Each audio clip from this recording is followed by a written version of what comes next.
Let's freaking go! A glorious Thursday evening to each and every one of you, okay?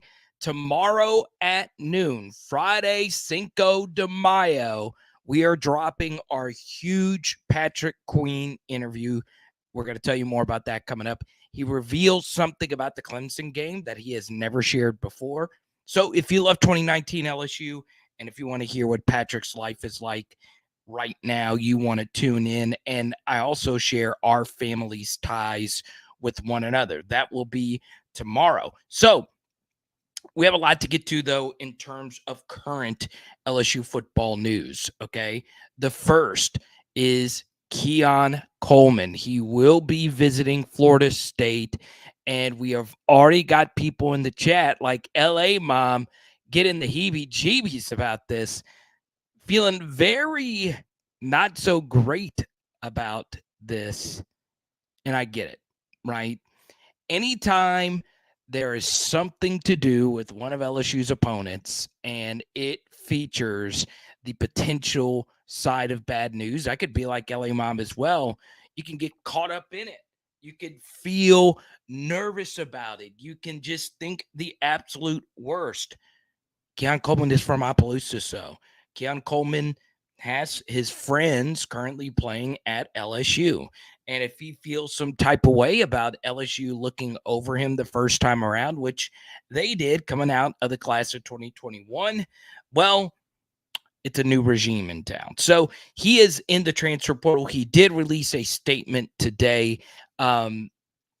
saying that he was indeed in the transfer portal, as did Michigan State's quarterback Peyton Thorne. So I do think the likelihood that he actually, let's be honest, goes somewhere else outside of Michigan State is actually pretty high. But the truth is this. There was a reason why he wasn't offered straight out of high school, because the class of 2021 wide receivers were loaded.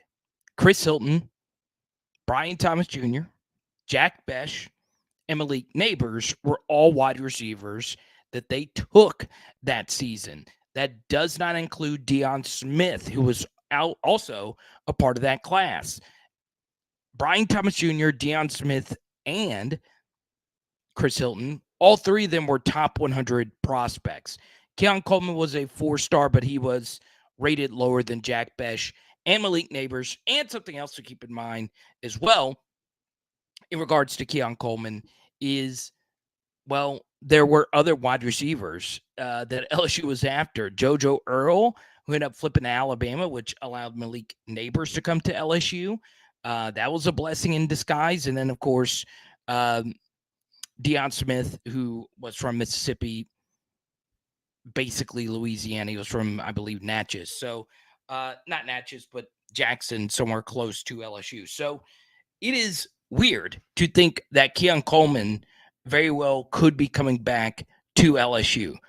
I will say at the time, there were some of you that said, hey, Carter, KEON can flat out ball. I wish we would have taken him. Very true. But the simple truth is also wide receiver. There's only a certain amount of players that get a chance to play and actually get real targets. And it is unlike offensive line where, every rep is just a rep. Your system that you're playing in is pretty much, very similar from offense to offense. Wide receivers want to know who the quarterback is, what your vision is for them in the offense, and just skill position guys in general tend to transfer more often than not. Now, something else to keep in mind is there are going to be a lot of these Louisiana native type of recruits, just going to let you know, that may end up committing to LSU, but at the same time, these players will visit other universities, okay? So don't be shocked if you see Logan Diggs going to other places, right? I saw that Logan Diggs is visiting Ole Miss via his Instagram story. It's very interesting. So, what are you going to do? These players, guess what? They want to see what all these other schools can offer them. And if they were to just decommit and immediately commit to LSU, they lose some leverage, right? They probably want a little something on top of their commitment, as would anybody in this current day and age. Now, something else I will say is be wary of any player that commits and just somebody saying it's entirely NIL. I've seen that. Always be wary of that. It's more than just NIL, right? It's more than just any one thing. More often than not, it's a variety of factors. So, let's just take Logan Diggs, for instance. Well, his offensive coordinator left. He's now playing for a defensive head coach. So, in both of his seasons at Notre Dame, his head coach left and his offensive coordinator left. Okay. KEON Coleman, his quarterback, wasn't feeling so great at Michigan State. He was a part of a very hyped up 5-7 football team. Okay. So let's be real here. There's more than just one thing that goes into any player's decision to go anywhere. Okay. So just keep that in mind. It's not just one thing or the other, right? Because I did get a DM earlier saying, hey, Carter, are we in a NIL position to get so-and-so to sign on the dotted line? Okay. We'll see. Now, we go to Rob G's super chat here. I think Ibieta will be a breakout player this year. Okay. So let's take a look at the poll question. Rob, thank you so much for your generosity. Let me see here. Let me take a look at the poll question results. Pull this up really quickly. So far, Brian Thomas Jr. is winning the poll question. Okay. I think Ibieta will be the breakout wide receiver. I could see it. He had arguably the best run after the catch in the spring game. I would say Kyron's is a little bit better because he did physically break some tackles, but Ibieta's run after the catch was pretty daggum special. Okay. So, yeah, I think Landon has a good chance. I think the spring game itself warrants him to get some touches throughout the season. So we'll see. Obviously, coming out of high school, he was known for his speed. He was known for his ability to make things happen after the catch. And hopefully that does translate going into next year. I think a good thing, though, Rob G, is that he's healthy. And at the very least, he is going to give you some special teams reps. I could see him being a gunner on kickoff team. I could see him or on punt team. I could see him being a part of kickoff team. So, yeah, I am very interested to see what he does next year. Now, if you were to ask me, hey, over under landed Ibieta 30 catches next year, I would say under because 30 is a relatively high number. And I think the next year, year 3, is going to be a very good season for him because, well, Brian Thomas Jr. and Malik Neighbors will both be out of town more than likely. I could see BTJ coming back for a year 4, but I think both of them are looking at next year as their final year at LSU, and they both will have some very interesting NFL draft discussions to be had. And at the very least, we know for sure Malik Neighbors is going to get mocked in a lot of first-round drafts over the next couple of weeks. So that leaves 2 starter spots open for 2024 with quarterback Garrett Nussmeier. So I could see Landon Ibieta being a big part of the offense in 2024. 2023, I think he deserves some touches. I do. And you guys know, I am not the guy that says every wide receiver needs to play, every wide receiver needs touches. My thing is give a player until year 2 to really warrant touches. And if by year 3, nothing's really happening, then, we'll see. But year 2, Landon Ibieta make something very special happen in the spring game. And I think he deserves an opportunity or two. Maybe more so in game number 2 versus Grambling, just to see if he can give you something in an actual game setting. And then maybe by game 3, he is a heavier part of the rotation. So I will also say, Rob, to your very generous super chat here,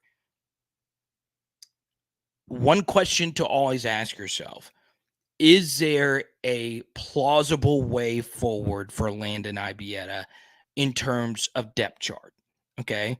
Malik is going to be on the field a lot. Brian Thomas Jr. is going to be on the field a lot.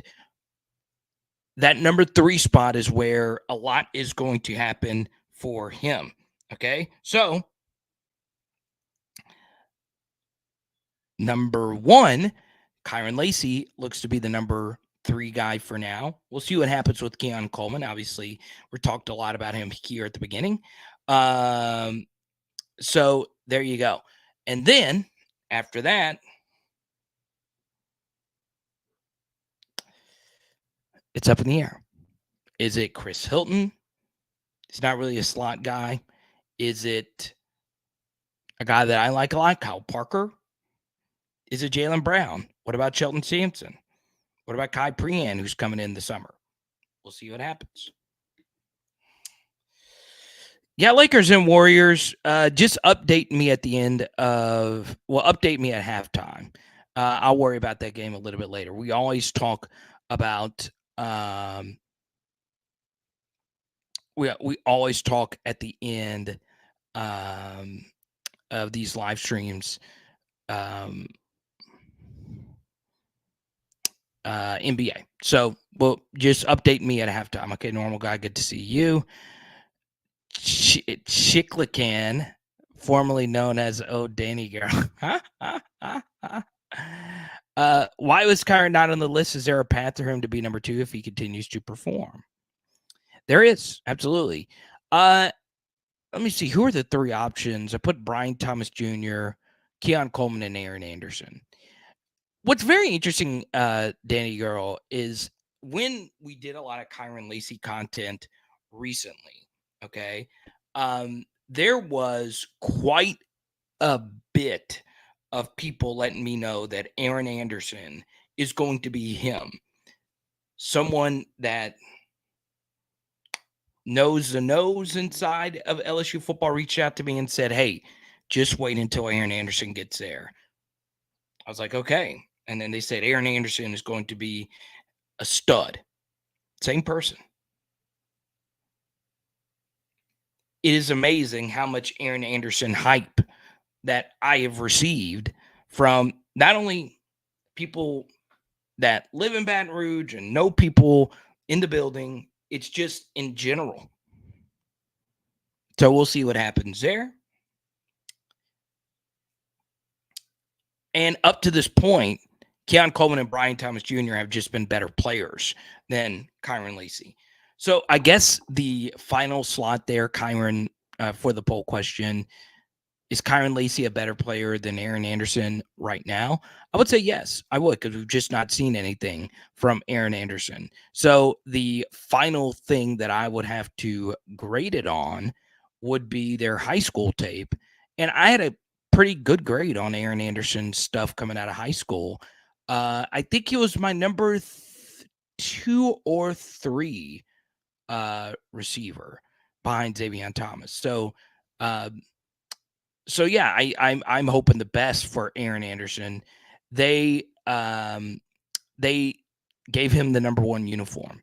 You guys know I'm a stickler for jersey numbers. Okay, so what I want to do is there is a little something that I am not concerned about, and I really do mean I'm not concerned about it, but I kind of am concerned about it. I know that sounds very weird, okay? But it'll all make sense in just a second, okay? Let me see if I can pull this up. Okay, no, this is not what I wanted. Basically, there was a report out this week, and only one outlet really reported on it. Okay, and that was the Advocate. Okay, so Wilson Alexander was on Blake's show last night. Obviously, Blake's one of my best buddies, and he was on AYS. So there is a report that we are under our academic standing where we need to be at LSU. Now, this isn't really well known, but there is a checks and balancing system with the NCAA for you to qualify. And if you don't qualify, there is a very real possibility that LSU could receive some postseason penalties. Okay. So basically, the LSU, and here's what I'll do. I will play this clip really quickly here of Wilson Alexander talking about this very thing. Okay. Now, you guys know I normally don't play a whole lot of clips, but obviously Blake, I always like to promote Blake. He's my buddy. But I want you to listen to this really quickly. He was basically giving a speech to high school coaches and talking about how, sometimes you think that he would probably stay for a really, really long time. This is always very interesting. Wilson Alexander from The Advocate joins us. Now, Wilson, you broke this hour about 3 hours ago today, and I'm just going to quote what you said. You said LSU football's last multi-year academic progress rate score dropped to 923, falling under the minimum of 930. LSU won't be receiving any penalties behind that this year. Can you explain that a little bit here? And then number two is, do you know what's going on here? Like, because a lot of people, are asking, like, how much is this under Brian Kelly versus Orgeron and all that kind of stuff. Can you break all of that down for us in the story that you broke? Absolutely. This is more reflective of the end of the Ed Orgeron tenure than it is the beginning of the Brian Kelly era. This score is from the 2021-2022 academic year. And so that's the 2021 football season. And then, of course, the firing of Ed Orgeron and the change to Brian Kelly over at football ops. And I think it's more reflective of the dysfunction. And just, if you didn't already know, just how even more telling that they weren't staying on top of them as quite as they should have been near the end of the Ed Orgeron era academically. Because the single year score was like 800 something. And I can't remember the exact number all of a sudden, but that's extremely low for a single year. So the APR, there's single year reports, and then the NCAA looks at a rolling 4-year total in order to get to that 923 number, which is, if over a 4-year period, your number is below 930 in a single program, you can get hit with penalties up to a postseason ban. This happened in McNeese State a couple years ago. They weren't allowed to compete in the postseason because of this APR score. And so usually it's not, it's something we report on every single year, and it's not usually too much of an issue, something more to keep an eye on. But now all of a sudden, LSU, if the NCAA had not decided because of the coronavirus pandemic to lift any sort of penalties for the last 2 years, it would be facing something that could be loss of practice time all the way up to a postseason issue. I don't know if it would have ever gotten to that point. But now this is something that, Brian Kelly and this staff, you hear them talk quite a lot about the importance of academics. This is, there were certain people on the team at the end of Ed Orgeron who were no longer on the team. Part of their reason was because of academic stuff that they've been trying to clean up. And so they're going to have to continue to do that. Half of that score in the single year was, oversaw by Brian Kelly. But this is more so the end of the Ed Orgeron era. And now it's something that Brian Kelly and they're going to have to really get back on track. Because, yes, if next year that score is under 930 again, that rolling 4-year score, then LSU is going to face a penalty of some kind as a result. Hypothetically speaking, look, I just don't see a scenario where Brian Kelly allows that to happen. Okay. But hypothetically, if teams have done, I'm assuming teams have had this happen before. Do you know what the normal rate of punishment is on that? Like, is there like a scholarship, visits? Like, what's the normal reaction to something like that? So it varies based on kind of your previous record with this, and there's multiple levels of punishment in terms of severity. There's the level 2, there's the level 1, and it all sort of falls into that. And so I don't have a specific enough answer, I think, for what would LSU be facing in that sort of hypothetical. But it can really, the two punishments that I've seen on the NCAA's website described are loss of practice time, that would get modified, and again, the biggest one is the postseason ban. Back in 2021, I believe it was, there were or the 2020 season. I'm getting a couple years ago. There was up to, I think, about 15 teams who had a postseason ban. And again, McNeese was one of those. Alabama A&M was another. Alabama State was another.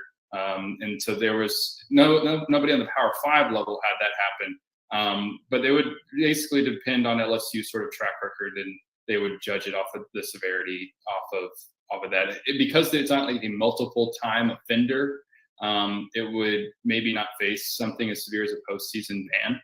But they also, again, have time to get that number back up. It's just the 4-year average has to be over 930, and they'll be okay. All right. Makes me feel a lot better about things. All righty. So I played that because it's very complex, but it's also very simple. I won't get into all the academic stuff and I've done some research on this today. And I also played that because I personally spoke to Wilson earlier about this.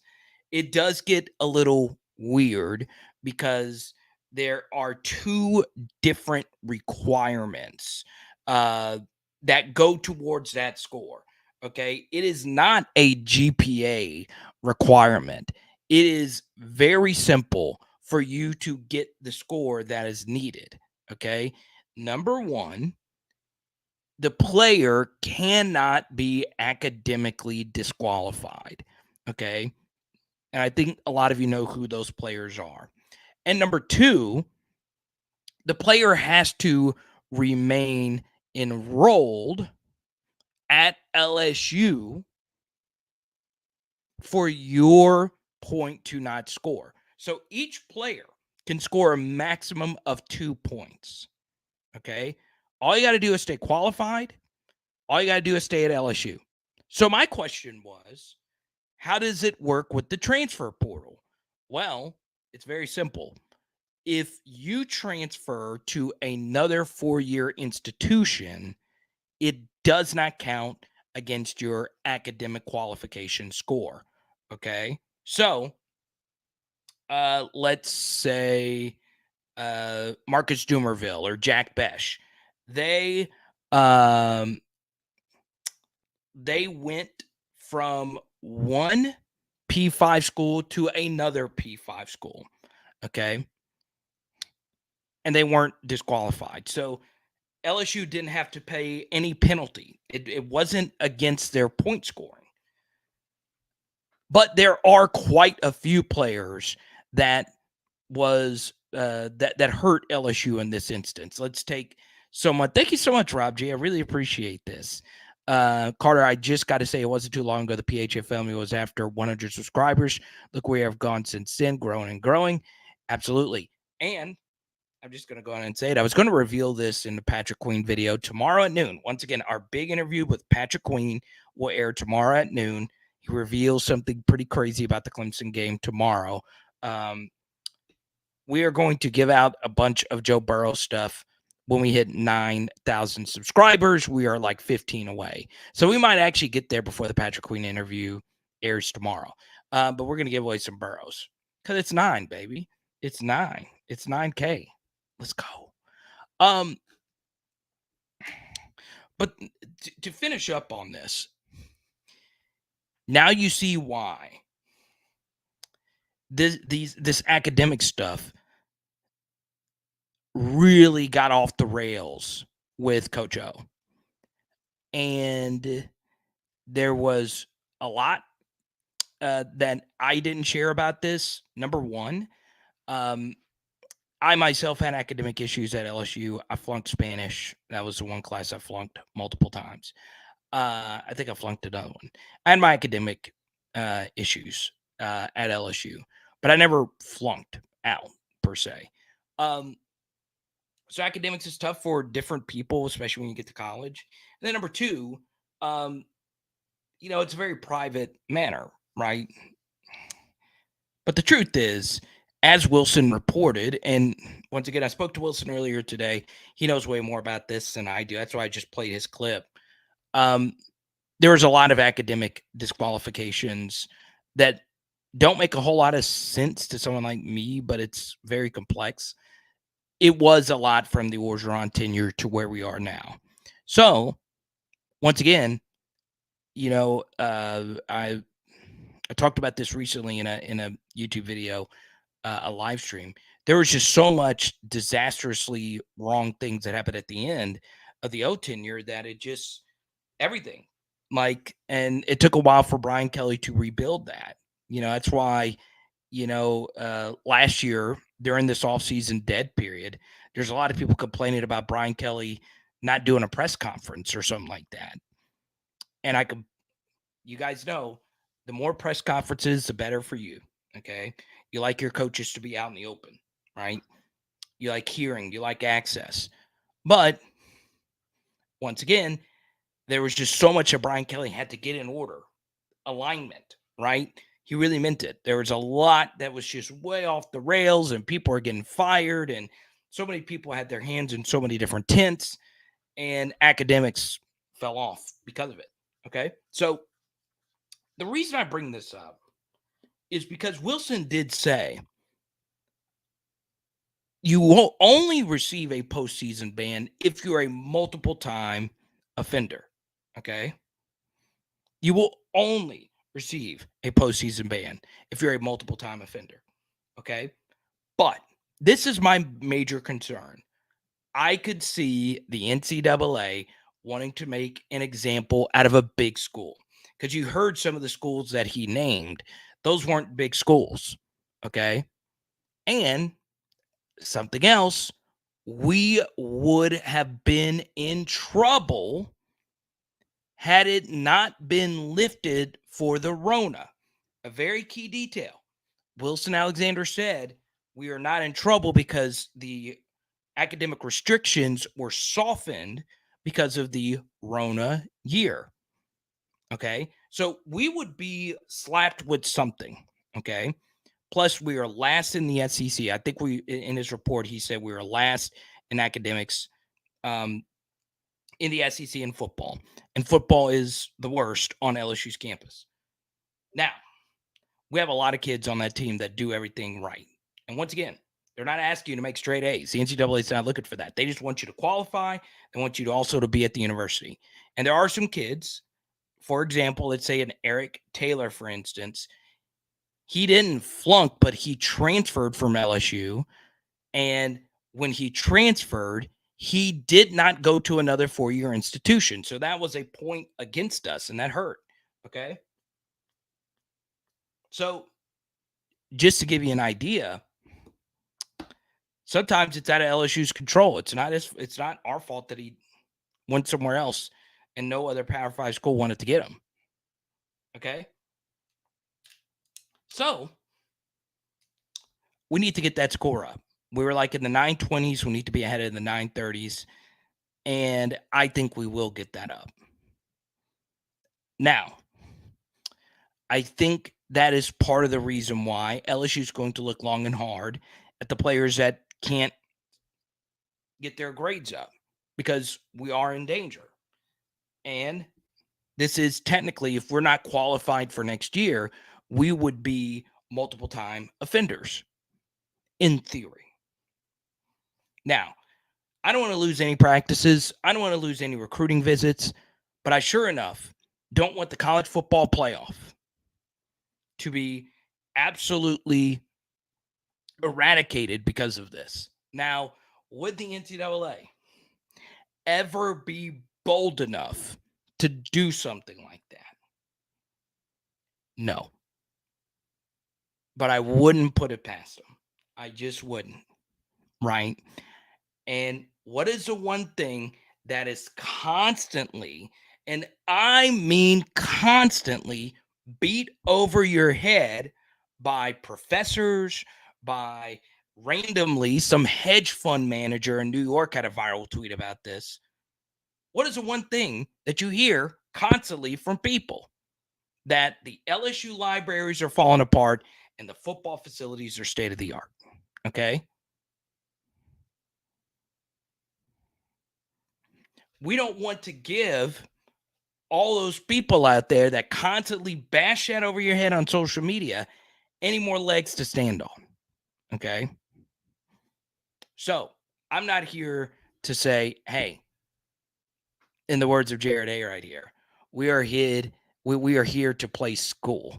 Huh? Huh? Huh? The famous Cardale 12 gauge tweet, the Ohio State quarterback, Cardale Jones. Players are here to play football. Okay. But the only reason I'm bringing this up is because we're not qualified. Next year, we will be. If there is any head coach you want in this situation, it would be one that comes from a school where there was strict academic requirements, strict at Notre Dame. All right. So I think Brian Kelly's going to fix it. I would be concerned if there was someone that didn't come from an academic institution. Okay. I'm not asking us to be a David Shaw or Stanford type of program when it comes to academics. It's just our score, 1 year score last year was 897. All right. We need to get the average up above 930. We're at 920. So what can I see possibly happen? Well, let's transfer in some smart kids. How about that? What if we randomly tomorrow see 5 kids from Harvard, 5 Liam Shanahans coming over? But we'll see what happens. I just wanted to let you know that it wasn't really talked about all that much because no one likes to talk about academics. I'm not here to talk about academics. Now, do I think getting a degree is important, especially if you already have, a scholarship? Heck yeah, I'm going to get that degree. But it's something to keep an eye on. I can see one rogue NCAA administrator saying, look, let's take it to a school. Let's make a scene out of it. Just telling you. But as Chance points out, I do think we will eventually get over the top under Brian Kelly's tutelage. Now,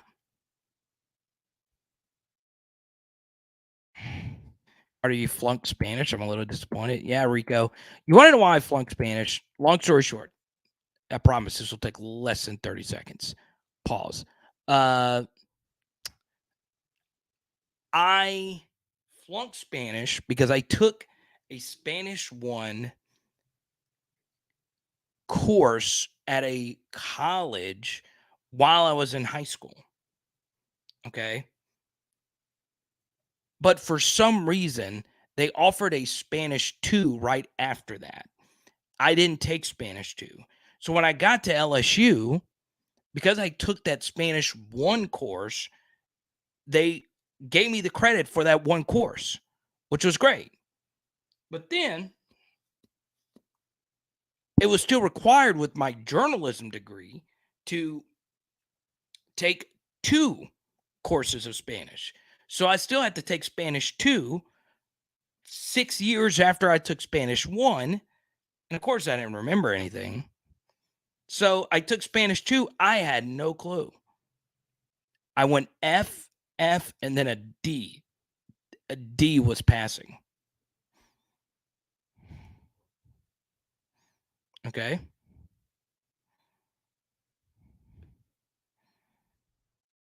technology these kids today have, no reason flunking classes. Hey, C's get degrees, baby. That's all I got to share. Huh? But yeah, I'll go back to what Wilson said in that little clip. He didn't seem too worried about it. Now, I wouldn't be too worried about it either. The only thing you can control is what you do on the football field. And something else you can control is just showing up. All right. Now, I will tell you this.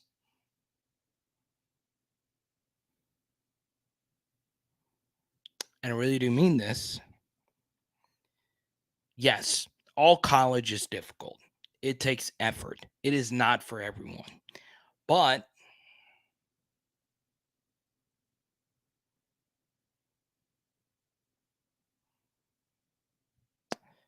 LSU's football requirements to pass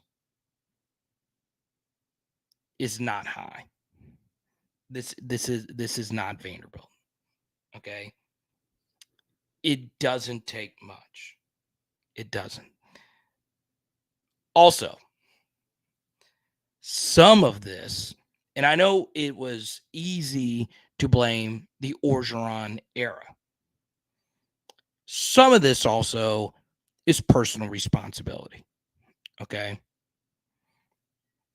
When you sign that scholarship, you have to know that there is a bare minimum that you need to do to get your degree.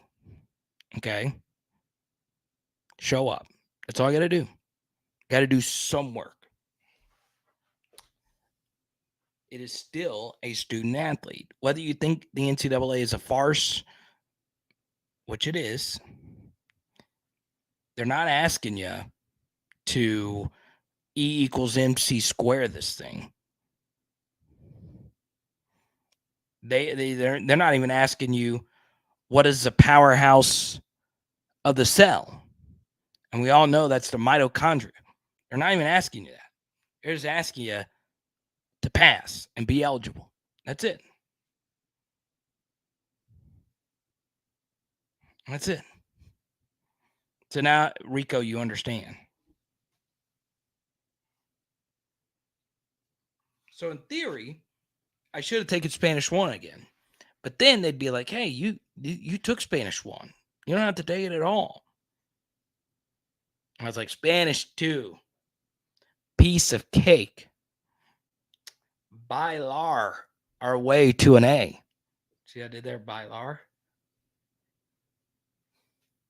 That's dance in Spanish.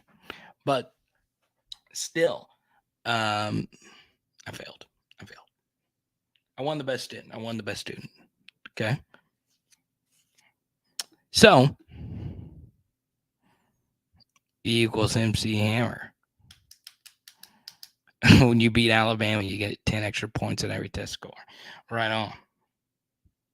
Now, I do want to get to this because yeah, that's right. Buy low, conjugate to first person. Just please. You see why I failed? It's because of people like you, Rico, putting all the pressure. Now, I want to touch on something really quickly. Because you guys know, as big of an LSU fan I am, all right, I am not afraid to talk about topics that don't paint our university in the absolute best light, okay? Which is why I spent 15 minutes on academics. Now, ironically, I went to LSU. I care about LSU. I care about my degree, but I'm only here to talk about LSU football. But if the football starts to get affected by other things, I'll bring it up. So, the truth here is I never like to play moral high horse. It drives me crazy. Like Britney Spears in her heyday drives me crazy. When there are certain people on Twitter and just on Facebook, whichever social media platform, that loves to play moral high horse, that likes to point out the failures of each and every program. Okay. And they're like, our school would never do that. I hate it. I absolutely hate it. And you never, I'll say this, you rarely see me trash other teams because we all have our skeletons in our closet. And we all don't have our own school's wrongdoings. All our ducks aren't in a row either. Okay. But I say all of that because there is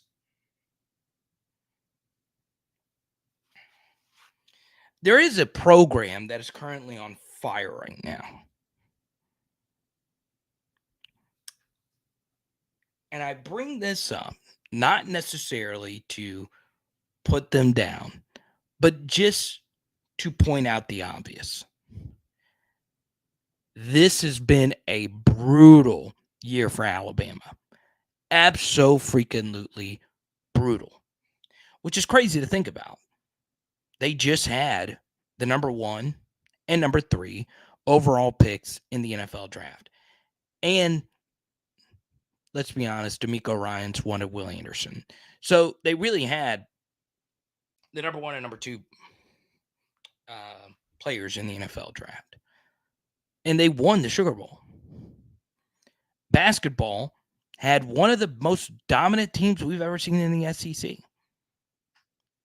And they lost to the team that made it to the final. And their baseball team is okay this year. Not really a baseball program. But Alabama's good in other sports, right? We know about their softball and some of the other stuff. But you mean to tell me that this year they had a player hit a woman? No suspension. No suspension. Jermaine Burton on film. Hit a woman. Actually hit somebody else too. Hit her in the temple. Not the clearest video in the world. It was chaos. The game had just ended. He played the next week.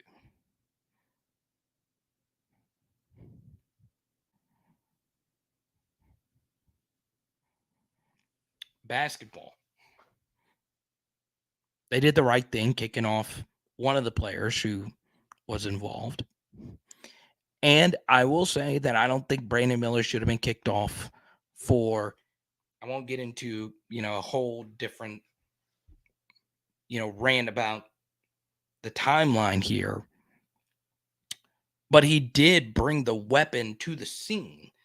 And there was nothing that happened to him. Nothing. No suspension. Nope. No sit out a quarter or sit out, a half or whatever. He played. And of course, their coach involved, baseball coach, involved in a betting scandal. Okay. What the heck? We have we have domestic violence. We have murder. And we have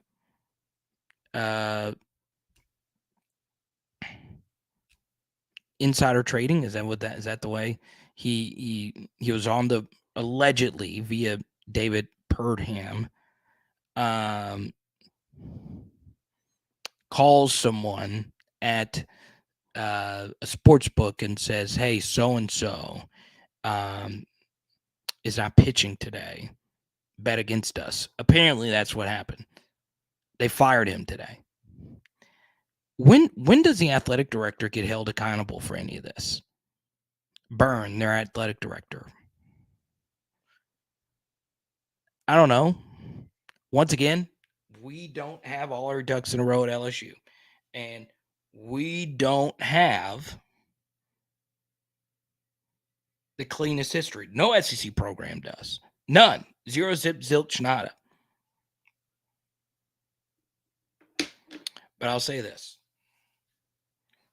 If there was ever an LSU football player that smacked a fan in the face who was running on the field, who wasn't running in your direction, if you hit a fan on the football field and they weren't attacking you or anything like that, it's an immediate 1-game suspension. Immediate. It is just wild this year in Alabama. It's wild. And it is newsworthy because that is our biggest rival. Okay? So, it's not the only thing. There's other players that have been arrested and whatnot. But those are the three major things that I've seen in 3 different sports. But this goes back. And Rick, thank you for your generous super chat. It's good to have you back. I know you've been busy with life. Before I get to Rick's super chat, I will point this out. In football, the sport where they win more than anybody else, no suspension. In basketball, when they had Alabama's best basketball team that they have ever had, a young man brings a weapon to a scene of a crime, he received no punishment. I think at least a game or a half, at least an acknowledgement, nothing. But immediately, when a coach is involved in a gambling scandal, yes, you should never bet. If I'm Brian Kelly, if I'm the head of any major sports institution, because apparently people are still thinking they can get away with this. And this is the 3rd Alabama player involved in a gambling scandal in the last year. Had Calvin Ridley, Jamison Williams, and now a baseball coach. Let your players know, do not bet at all. Like, don't even risk any of it. Right? I think you go bet on the horses. I know Sam Pittman does, but like, just don't bet on anything. Don't give yourself an opportunity to allow yourself for this to happen. But it is interesting that in the one sport where Alabama doesn't win big, punishment is immediately handed down. And the coach should have been fired. I just find that to be very interesting. If you win, people will find ways around firings in punishment. Okay? But also, gambling, any gambling wrongdoing, you are immediately suspended or fired. Always know that. Okay? And I think the reason why if I'm Brian Kelly, 2 things I'm hammering home to my players and coaches. Number 1, don't bet. And if you can bet, don't do it on LSU official property. Don't. Okay? They'll find some loophole. And the reason why I would hammer that down is because sports betting is constantly put in front of you, right? And then number 2, don't drive like crazy. Okay? Don't do that. There's still players out there. There's been an Alabama player recently, clock going 140 miles per hour, which is still absolutely mind-boggling to me. Don't speed. Those would be the 2 things I would say. Now, there's a lot of things you shouldn't do. But anyway, we've got a Rick Super Chat here. Okay? The graduate champion slogan is a response to the end of the Coach O era. Absolutely. And once again, Brian Kelly made these SWAT teams, right? And they call it SWAT. It's short for something. Not literal SWAT teams, but they had different players lead different teams. Okay? Everyone. Just go to class. I guarantee you. It's not that simple. And obviously, it's been a while since I've been at LSU, but just show up. They'll find a way. They'll find a way. Just show up. Okay. But Rick, thank you so much. I really appreciate it. And Rick, if there's a different topic, let me know. We'll go straight to it. Okay. Let's go to Rob G Super Chat. That's the problem nowadays. No accountability, and that is bad. The slapper should be kicked off the team. Okay. Yes. I'm still to this day shocked that we are hearing that you can lose home games if fans rush the field. You can lose home games. They're thinking about that as a suspension for if you rush the field. Really? Really? Just because a bunch of crazy students rush the field, you're gonna penalize John and Mary Sue, who are in their 60s, they've worked their whole lives to get season tickets. You're gonna penalize them? They're not rushing the field. Okay. Now, I will say there was an incident where a Texas A&M fan or a Texas Tech fan did run on the field after they beat Texas, and he kind of sort of blindsided a Longhorns player. Field rushing is very dangerous. It is, okay? But to this point, there's still not been anything crazy that has truly happened. And I understand why the SEC is trying to prevent future things from happening. But I once again, I'm not the morality guy. But it is still wild to me. Wild that there was an actual human being who hit a woman in her head. Now, she wasn't hurt. And it was obviously intentional. And nothing happened. Nothing. Okay?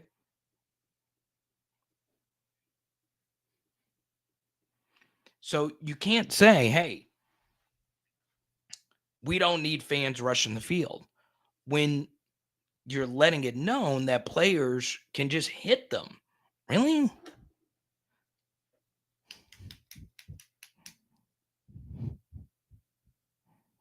Yes.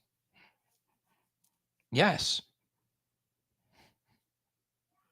Yes. Sit them. You simply cannot assault somebody. You just can't. You just can't. Unless they are attacking you.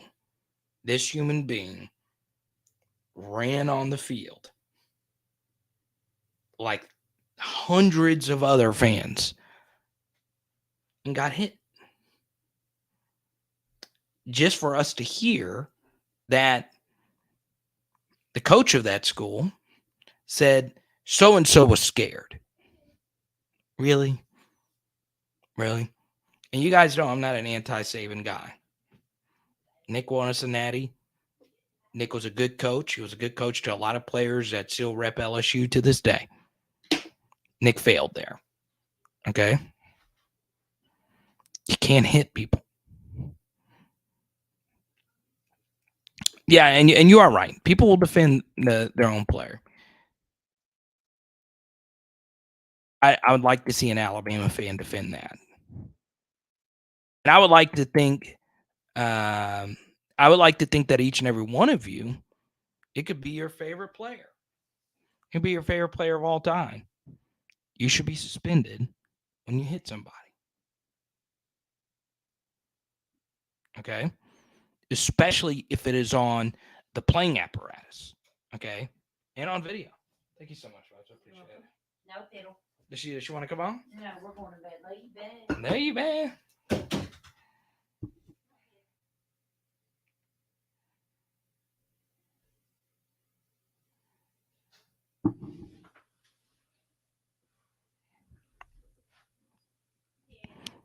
So there you go.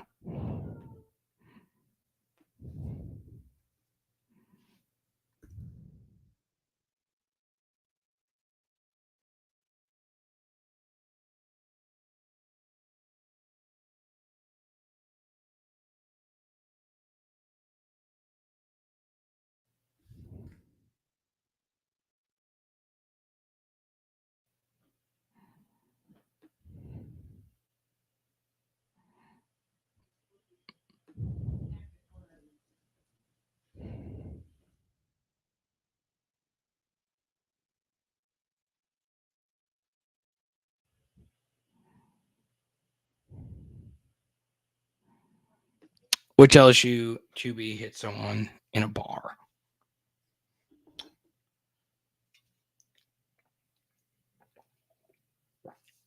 Mitochondria?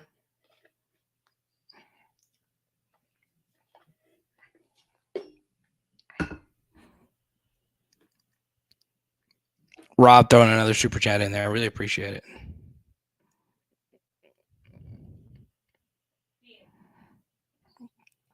She might not be physically hurt, but what about mentally? Absolutely. Like, think about, I personally would just, I don't know. I would not want to go to a football game again. I wouldn't. I wouldn't.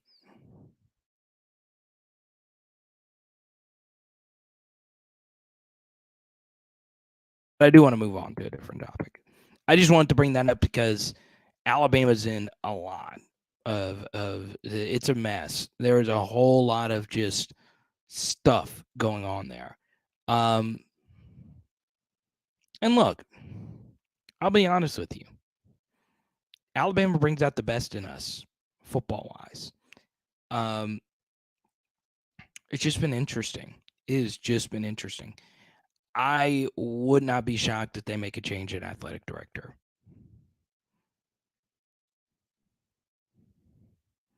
I would not be shocked.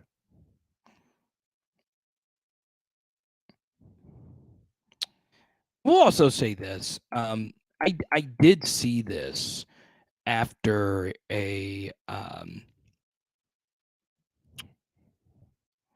did see this after our victory.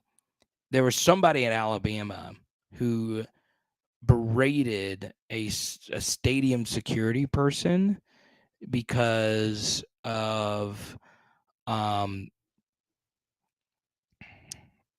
berated a stadium security person because that one person let all the people on the field. The thing is, you can't stop it. You could stop a basketball one. Football, it's just so many people. It is so many freaking people. Okay? But anyway, I do want to get to another LSU football related topic. Okay? I do want to chat a little bit about the depth chart. Okay?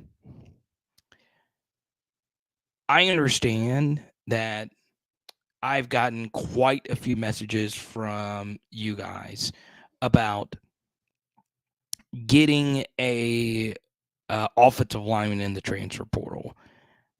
I'm not sure if any exist that are of SEC quality, but as of right now, yeah, you would like to be deeper on the offensive line. That's a position where when LSU has won national championships, they've had quite a few deep offensive lines, right? Where they were honestly close to 9 deep on the championship offensive lines. So yeah, Badori Traore is hung around in the NFL, and he was offensive lineman number 7 on the 2019 team. So yeah, you would like to think LSU is going to at least have 7 to 8 playable guys. It's just going to depend on how you feel about Lance Hurd and those guys coming in. So I wanted to chat some depth outside of the wide receiver position that we have talked about quite a bit. Cody, what's good? It was good seeing you on the football card show, my man. Kyron Lacey, number 2. That is his jersey number, but you believe he is going to be the number 2 receiver behind Malik Neighbors. I love it. Absolutely love it. But yeah, you always hear that question. It's always a buzzword. It's always depth. Well, we'll see. We'll see how the depth chart actually works out at some of the other positions for LSU. I want to be real with you, though. Ultimately, next year's run is going to come down to injury luck. Overall, last year, we had pretty good injury luck outside of the Mason Smith injury. And yeah, there were other people that were banged up, but next year we're going to need it. We're going to need it. I still think the roster next year is going to be very good. It is definitely going to be a roster that can make a run to the college football playoff. But I do feel, and I really do mean this, I feel like 2024 we will have a way deeper roster where we're going to be pretty deep pretty much everywhere. Okay. Obviously, defensive line recruiting, we'll see what Coach Lindsey is able to do. But yeah, I really, really, really hope that we see a roster next year where some guys are stepping up, right? And look, type Y for yes, type N for no. Do you feel comfortable? And I'm very interested your response to this. Do you feel comfortable with Charles Turner as the starter next year yet again? Type Y for yes, type N for no. Let me know what you think. Okay. I kind of feel like giving out this Charles Turner. This is a rare Charles Turner 1/1 auto. You know I'm obsessed with sports cards. If I have a Charles Turner on card 1/1 auto right there. Kind of feel like giving one out.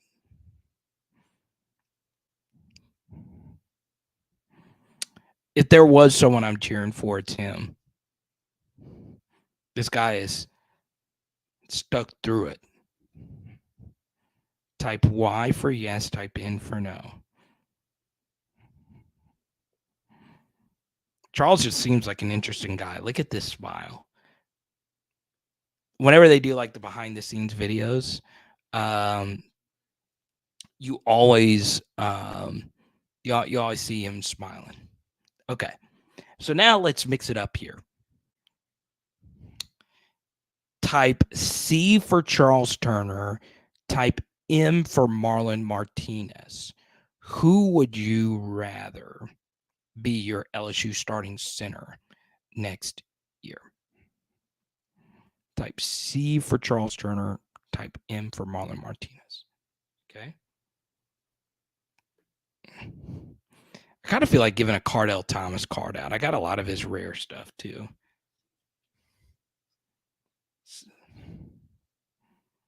Let's see.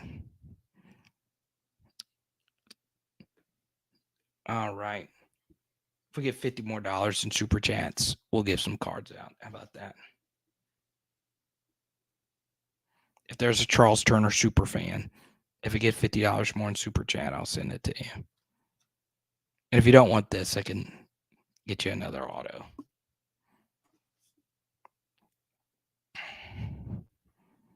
You got some Cardell cards? I know you do, Cody. I love it. Crossroads, what's good, man? Crossroads is enjoying the frat talk we had on here the other day. Let's go to Rico. Is safety our weakest position on the 2 deep? If not, what do you think is our weakest spot? P.S. Dune 2 trailer was awesome. I am not the film guy.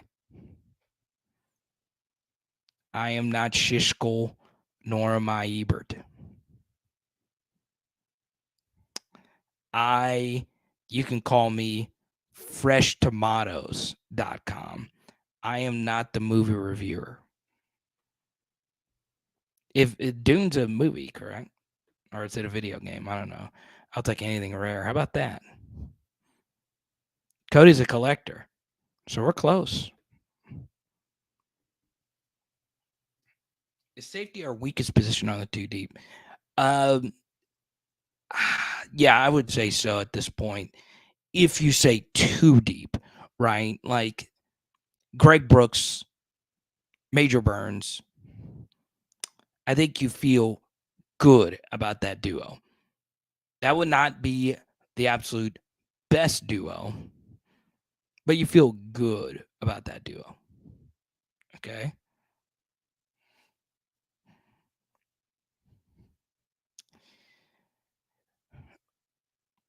I am a Kylan Jackson believer. All right. I'm a Kylan Jackson believer. Now, thank you so much, Danny. I really appreciate that generosity.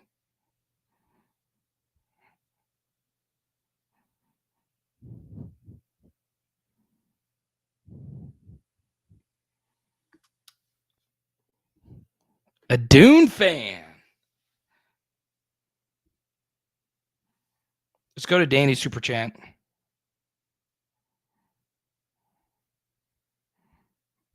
All right. Yeah, Danny, you could text me.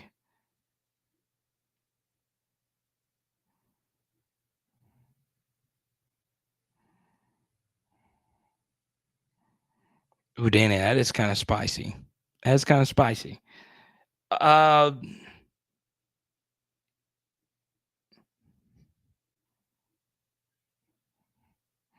that one. I might just call you afterwards for this question because I don't know how I'd want to address it. I didn't think I'd be getting this question. It's not. I want everyone to know it's not anything too crazy.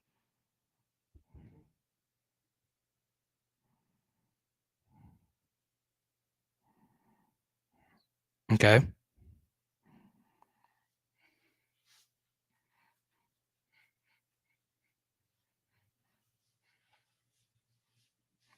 But let me know, Danny. Text me back. It is interesting. It is interesting.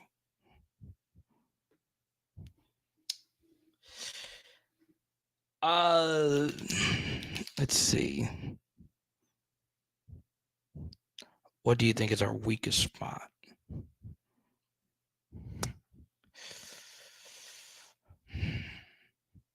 I will go safety. And the funny thing about safety, I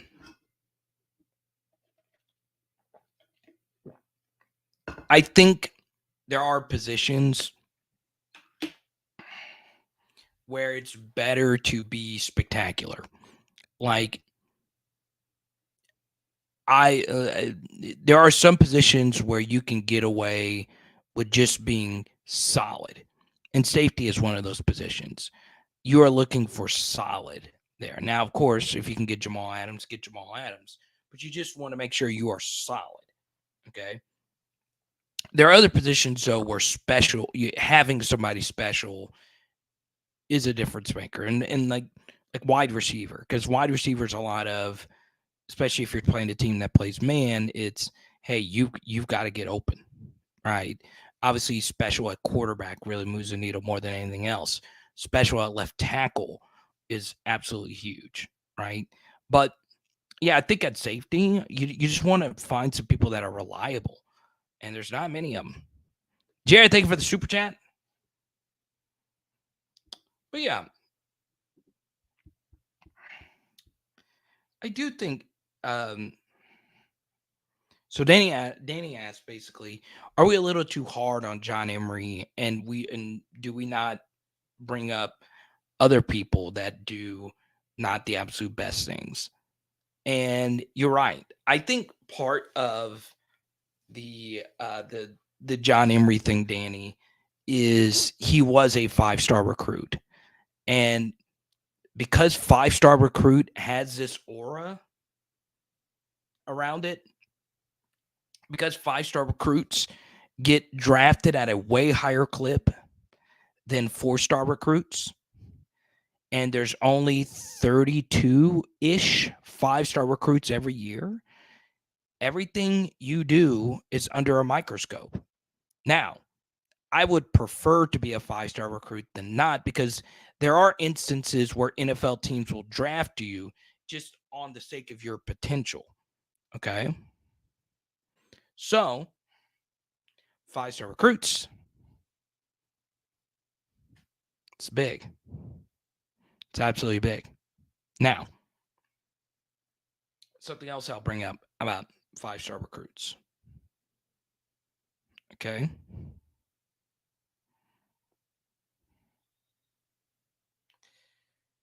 I do believe that there are some players that have done some really awful things. We don't bring them up for a reason because they just get kicked off. And a lot of those players just never really played. People that committed acts of domestic violence, people that robbed other people, and so on and so on. I'm not spend too much time on that. Those people probably feel terrible enough already. But it is, Danny, it is very interesting that, John's name does get brought up a lot. Especially, since everyone believes in him. And I want what's best for John. I've done a lot of content on John Emery. The good thing, though, is that he is a 5-star recruit, and he does have some ridiculous highlight reel kind of plays at LSU. No matter what, there will be an NFL team that'll take a UDFA chance on him. Okay? Jason, good to see you, man. Let's go to Rick. How effective do you think the combined recruiting efforts have been between the national championship women's basketball team and the LSU football team? It seems like it's working. So I remember this, and maybe a diehard could remember the exact live stream. But when Kim Mulkey was hired, I truly felt she was going to help us in football recruiting. And a lot of you asked why. And at the time, I brought up Kim Mulkey is transcendent, right? There's a reason why Michael Jordan introduced her at her Hall of Fame ceremony. She is truly one of the best to ever do it, like ever. She is, without a doubt, a top 5 women's coach of all time.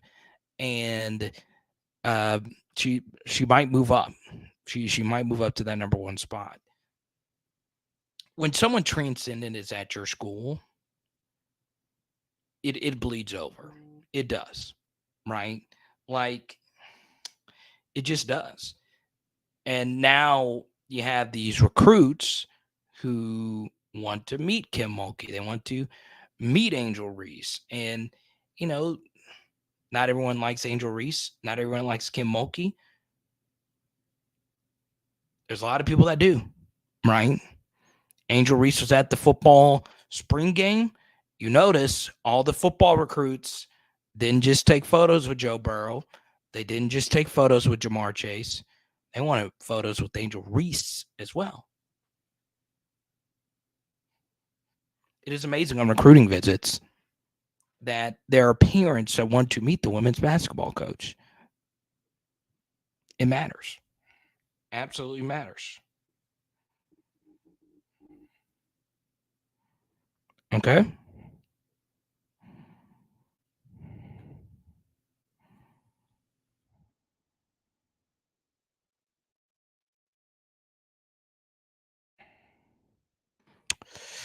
Yeah, well, I'm glad you brought up Matthew Langlois, Cole, tomorrow on PHL. Okay? Patrick Queen, our interview with Patrick Queen will air. Okay? So if you guys and gals can go to this link and hit the thumbs up button and set reminder, that would go a long way. Now you can do that in just a second. I'll remind you. I'll post a link towards the end, but please watch it. It'll air tomorrow at noon. It's not long, but I'm telling you right now, if you love the history of 2019 LSU, you want to see Patrick Queen's film study with me. I get chills thinking about it, and I'm not overselling it. I promise you, because he revealed, and I look at film all the time, and I always say this. You guys, saw someone, I think it was you, Cole, that brought up, the film studies. I love doing them, but I always bring up in the film studies, it is impossible and this goes for any film analyst, unless you are playing or you're an actual coach, and even if you're the coach, you really don't know why certain plays actually happen unless you actually talk to the player who made the play. So I learned two things about plays I've reviewed 20 times over, have done videos about them on this channel. And Patrick Queen revealed some very interesting things from a film perspective that only he knows, and he's never shared them before, and he's going to share them tomorrow right here on PHL. Okay, so if you really love the game of football, hear what an actual NFLer has to say about a play that, quite honestly, won us the national championship versus Clemson. Guarantee you. We go crazy. It gets wild. Okay. I also say this. I wish Patrick nothing but the best. This is a tough time for him. Okay. It's a very tough time. He has no idea where he's going. Right. He could get traded. Obviously, a lot of moving parts with the Ravens. So, if perhaps, I know PQ's Patrick Queen's parents and his family, I wish he goes to a landing spot or he resigns with the Ravens, because the Ravens look like they have themselves a little Super Bowl roster. Very interesting. Let's go to Danny Girl's follow-up here in the Super Chat. Not jinxing it, but I feel like 2023 will be similar to 2019. Same early vibes and no superstar. Okay, outside of Perk. And a lot of really good players that, if it comes together, could be magic. Okay?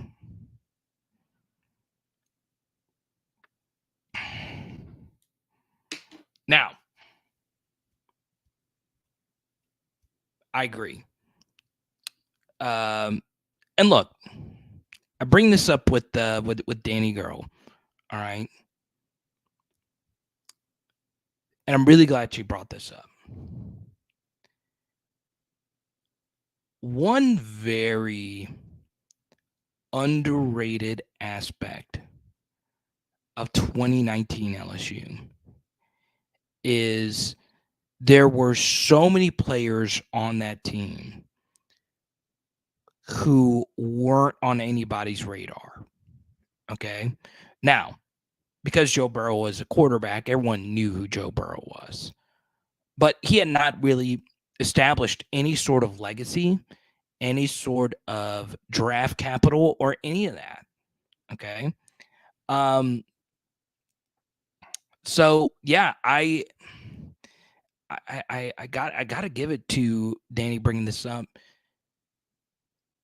If there are a lot of players hungry to try and get, their name on draft boards, well, it brings people together, right? All 5 of LSU's first round picks were not first round picks before the season in 2019. All 5 of them. Okay. Grant Delpit was the only one. So, yeah, I totally agree with this. And Alex follows up here. No mention of JD5 for 2024 draft predictions. And yeah, it makes sense. He's not in the stratosphere of those 2 players in terms of NFL draft prospects. In terms of actually being a college quarterback, he's in that tier 2, tier 3 range of best quarterbacks returning next year. But yeah, I mean, a really good team. Really good team. No, really good players, excuse me, ahead of Jaden. But I feel like Jaden does have a path to being maybe a first round pick, but probably round 2, round 3, round 4.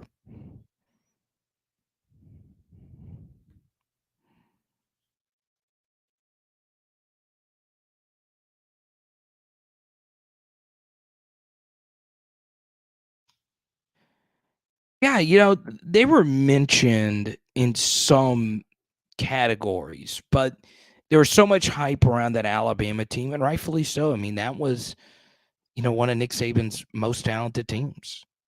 It really was. And you hear me talk about and this is true, he is way better as a college quarterback, way better. That Alabama team was so loaded. Like so our 2017 recruiting class was our best recruiting class ever in terms of my personal evaluation of hit rate, right? Roughly 2 out of every 3 players turn out to be good players. Well, normally half of your players, normally it's around 50% of your players actually turn out to be good Power 5 starters. Now, some of them turn out to be spectacular, but still. But what's interesting is Alabama's recruiting class. So they were the number 1 recruiting class. They had 10 players in that recruiting class that were top 75 recruits. Okay. So not just 5 stars. Okay. The elite 4 stars. All right. All 10 of them, like every single one of those 10 hit. Okay. So they had 0 bust on their 2017 recruiting class. So 2019 is the prime year. So that class was Tua, Jedrick Wills, Jerry Jeudy, all those guys. Okay, they were so filthy stacked, and we still beat them, right? And that doesn't include Patrick Surtain and all those other guys. They were freaking loaded, and we beat them. And the scoreline wasn't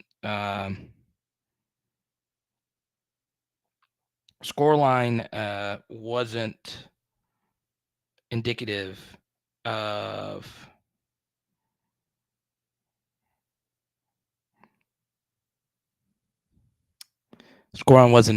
how badly we beat them. Okay.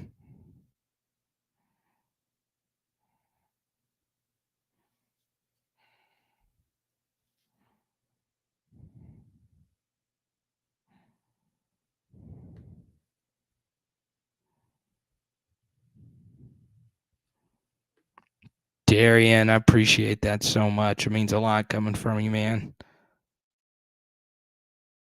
They really appreciate it.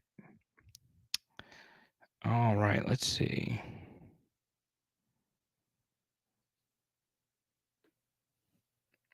All right, what are we giving out?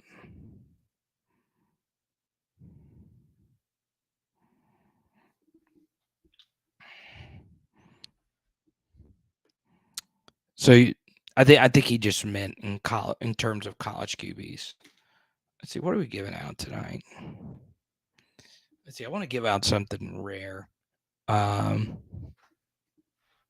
do I want to give it out tonight?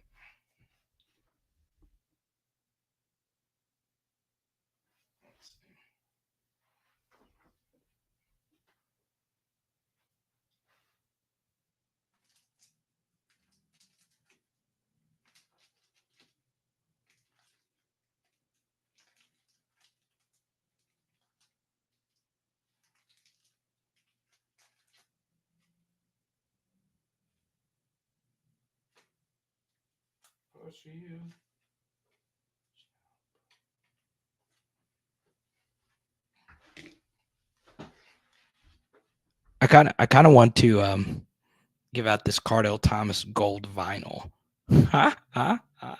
This is quite honestly one of my favorite cards. So gold vinyls are really tough to collect. 1 of 1s. Kind of want to give this out tonight. Who wants a Mr. Pancake 1 of 1?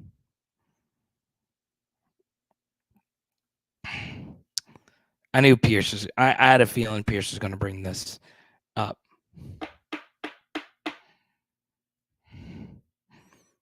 Mr. Pancake 1 of 1.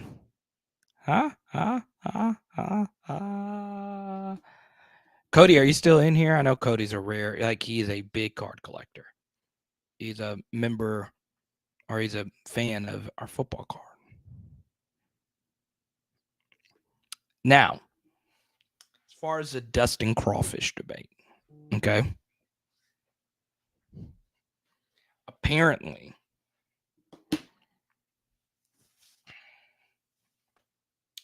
this has reached new depths of HE double hell.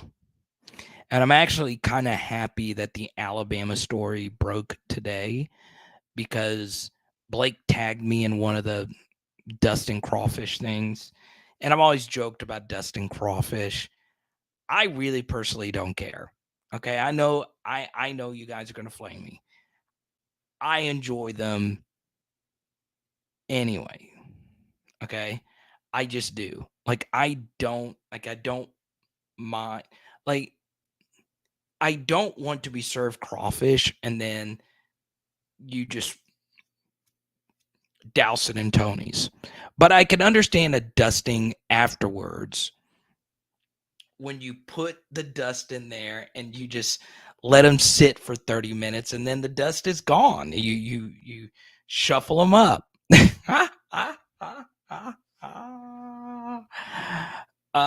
But do I prefer undusted? Yes, I do prefer undusted. Does it seem unnecessary? It is very unnecessary. But I've had dusted crawfish before. I don't like. Let me ask you this.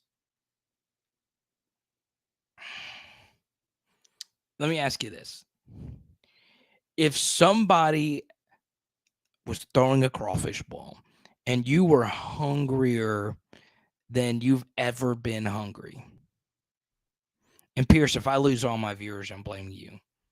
Okay? Because we normally wait until hour 2 to get into food discourse. Well, let's just say you were so hungry. And all of a sudden, the person goes up and just dusts the crawfish. Are you simply not going to eat them? Type Y for yes, type N for no. Let's just say you were so hungry. Are you just not going to eat these crawfish? Are you just not going to eat them? Are you just going to go? No, you're going to eat them. That's what I'm saying. Does the dusting make them inedible?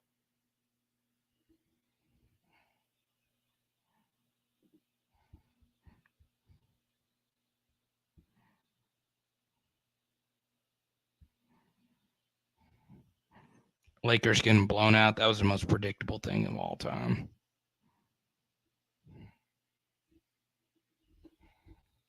You would walk away, Jared? It's that serious.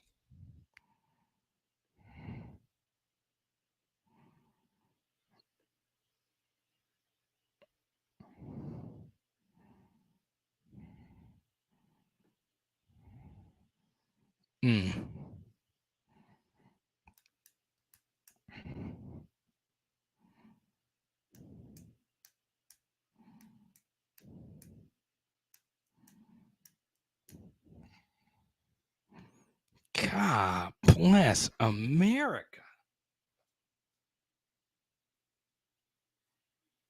That is.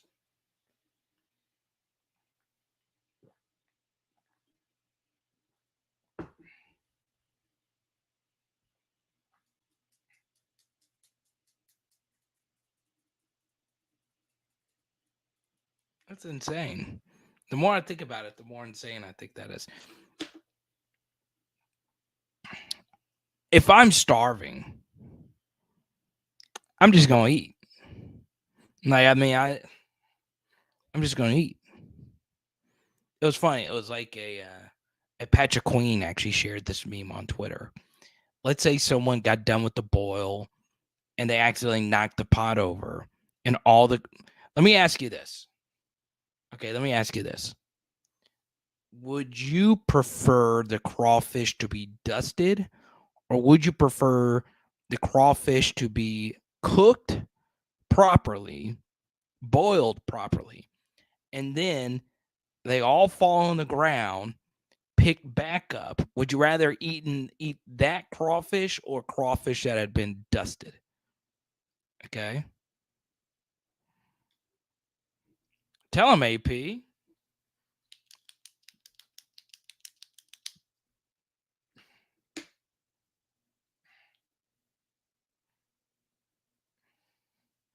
Here it said the ground. Oh, man. That is so funny. It's so freaking funny. Off the ground wins. Oh my God.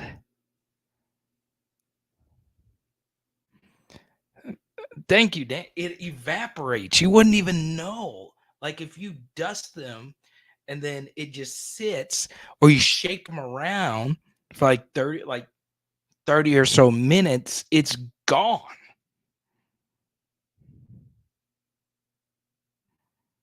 What's up, Blanche? If it's a metaphor about LSU, it should be about cooking corn dogs. What's up, Blanche? Good to see you, man. But yeah, I don't get it. I just don't. Like it just doesn't. I don't know.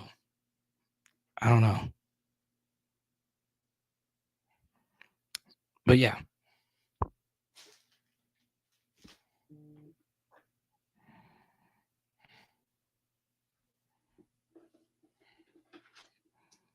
Mr. Pancake right here.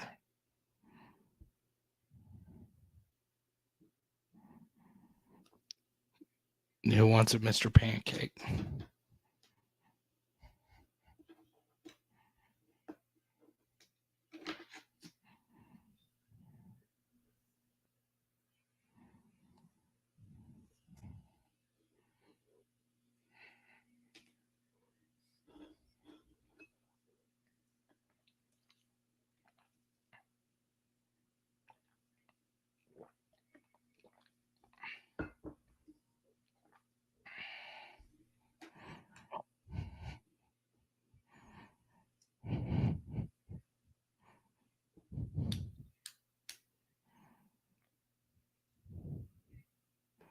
But anyway, so the origin of this is that UL tweeted out a video that showed crawfish being dusted. Okay. Enjoy your food the way you want your food to be done. I do think, though, it is a little bit different with dusting crawfish, because if you dust them, you're dusting all of them. Okay. You're dusting each and every one of them. If you're just dusting a boil, right? That's the thing about crawfish. It is an all or nothing food, right? It's not steaks. You could cook steaks different temperature. All right. Now, of course, there are different levels to a boil, right? If you go to a boil, one batch, you always make the first batch not spicy, and then the second batch is spicier. But you know, it's a community experience.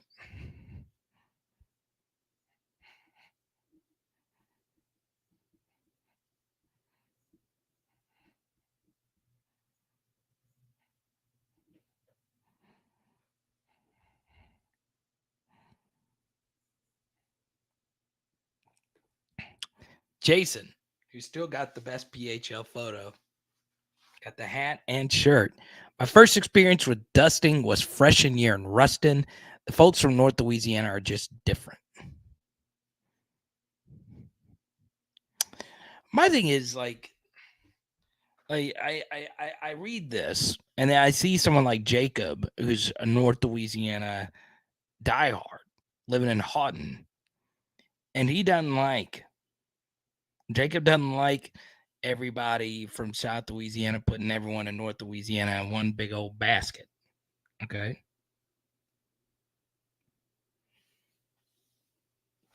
There's people in South Louisiana I know that dust. And there's people in North Louisiana I know who doesn't dust.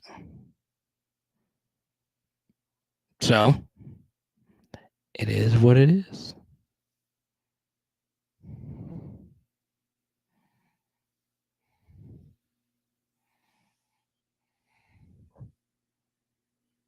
Now, here's what you're going to do.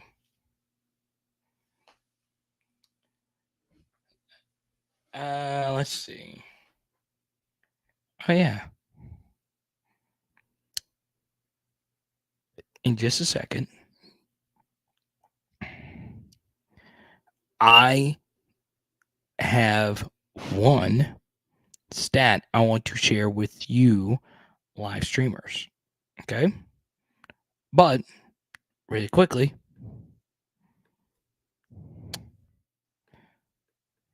let's see.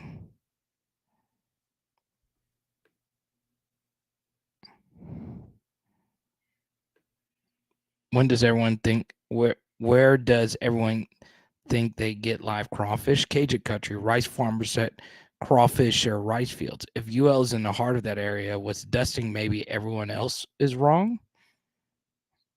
No, Danny. I'm telling you.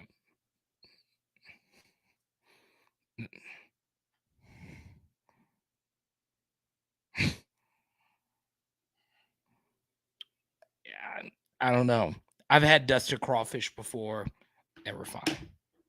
Never fine. Okay. Now, one thing I know that's fine is our friends at Underdog Fantasy. Go to underdogfantasy.com right now. Promo code Carter. Get involved in your best ball drafts. And here's a cool thing. If you draft Kayshawn at the end of all your best ball drafts, and Kayshawn turns out to be the NFL draft steal of the century, more than likely Kayshawn's not going to be on every best ball team. So Kayshawn could be the key of you winning one of these big tournaments. They got a big one going on right now, a $25 buy-in. You could win $3 million if you have the best ball team. Okay. UnderdogFantasy.com, promo code Carter. Once again, that is promo code Carter. Okay.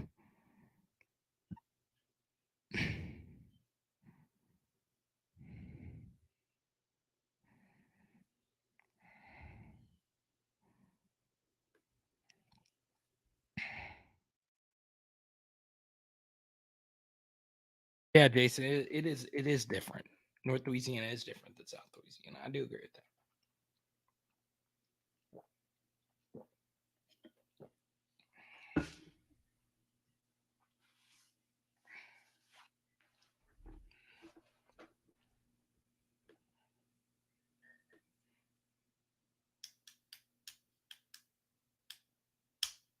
Now, here's what you're going to do.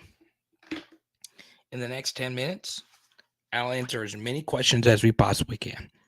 But if we do super chat, we'll keep it going. We'll keep it going. We'll keep it going. Okay.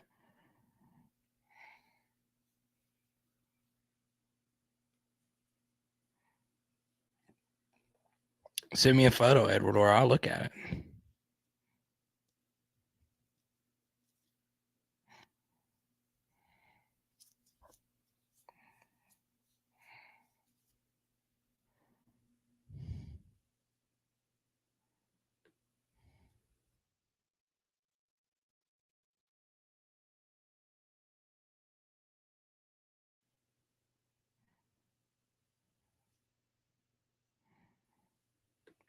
If you believe it, if you believe he will go back to Bolitnikov level Kayshawn, you should go sign up for Underdog Fantasy.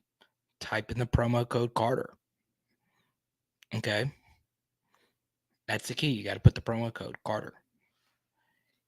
If you do it, and he does turn out to be that, then you're going to win more than likely. Okay. Once again, that's a big if. Not many sixth round draft picks can do that.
Hey, I got a KEON card for you, Jacob.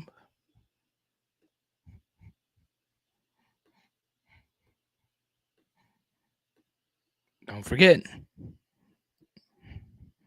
Underdog Fantasy.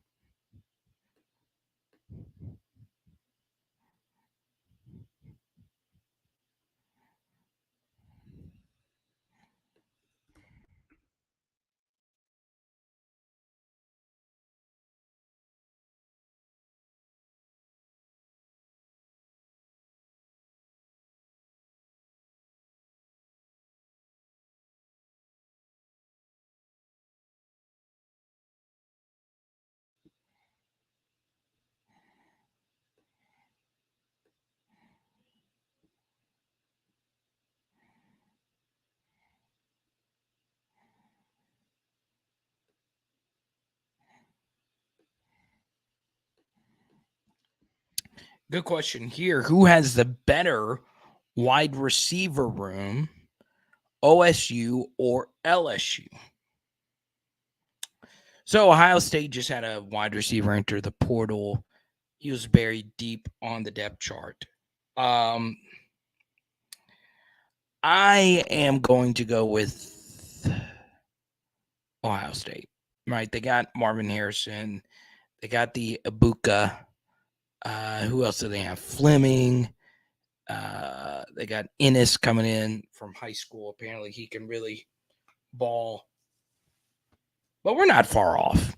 We're not far off. We're definitely. I saw On Three had us rated number 3. I would guess Ohio State and maybe Georgia. I don't know. It just depends if you include Bowers with the receivers. But I think LSU's wide receiver room. Obviously, we had Malik Neighbors, who's proven, Brian Thomas Jr., who's kind of proven. To me, he's a very good player. And then we don't have anyone else that's proven. Okay.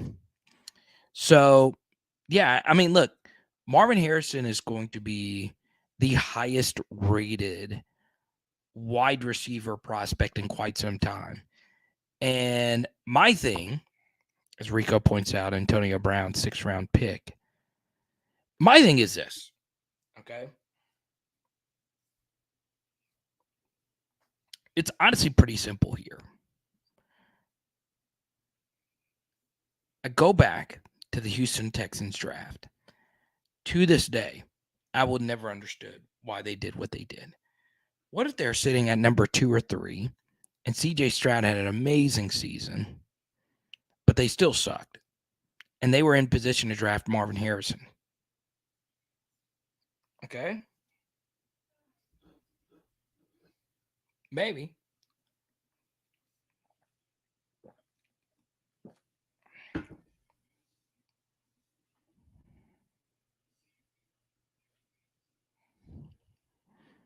It would always baffle me. Antonio Brown, 6th-round pick, business booming. Welcome to the channel, Halston Lear. That's a name.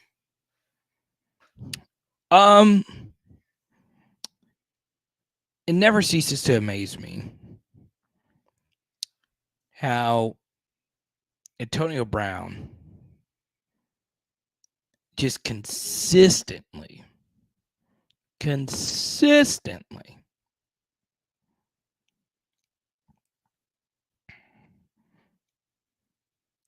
does destructive things. And somehow, someway, he became an owner of an Arena League team. Coach quits, head coach quits, players getting players not getting paid, getting in fight with security. It's wild. What a career arc.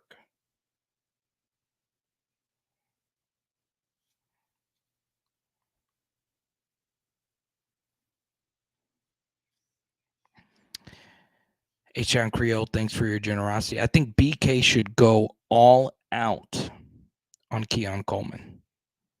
Okay?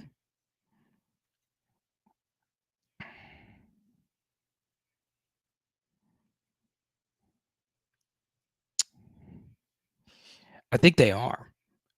The first thing you need to do, though, H-Town, is get him on campus. And I think one thing people forget when it comes to college football, and this is honestly college basketball as well, it's the ultimate leverage battle. Okay, so let's use honestly the biggest transfer story is Anisha Morrow, right? The number 1 rated player in the portal right now that LSU women's basketball is after. And she's gone to USC. She's gone to all these other schools. And she has a top 3, I think, of USC, LSU, and South Carolina. So the 2 USCs and us. Okay.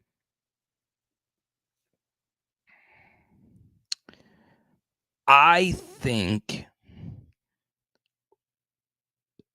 obviously you got to court her, show her everything. And then when she signs, the leverage goes back to the university, right? It goes back to the coach. But now you've got to go all out and essentially beg. That's what recruiting basically is. You're begging them to come to the school. So the first thing is the leverage for a big time profile recruit is in the hands and the minds of the player. So you can offer as many things on an official visit. The hardest thing to do oftentimes, though, is just getting them there, scheduling the visit, make sure coaches are there from the recruiting trail back into Baton Rouge to where you could do the full visit. It gets tough. It gets really, really, really tough. Okay.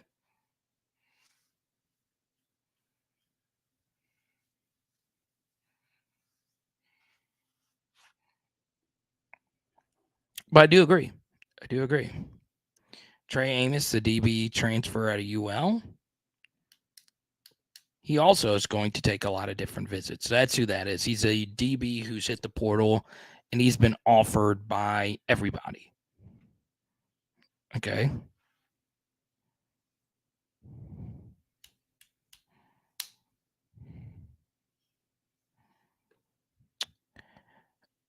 I mean, kind of true, but my retort to that, Grant, would be at least show up, at least pay the players, if that's what's actually happening here. At least don't have the quarterback quit on the team.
God, the Lakers. You knew they would no show tonight.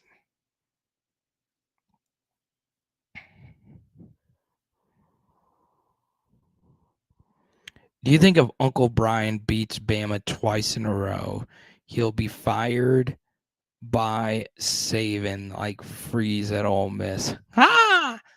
I freaking love that. It kind of goes back to what we were talking about earlier about Alabama. If you missed it, I spent a lot of time talking about the weird, wild year that has been Alabama athletics. Still, that scandal's crazy. Okay, we'll see. But yeah, it'll be wild if we beat them in back-to-back years. Now, I won't comment on Hugh Freeze's dismissal at Ole Miss, but he is back in the conference. I've been busy all week, so forgive me if you already signed somewhere. Where do you think TJ Fanley lands?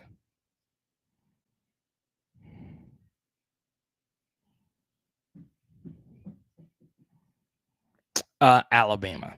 Kidding. I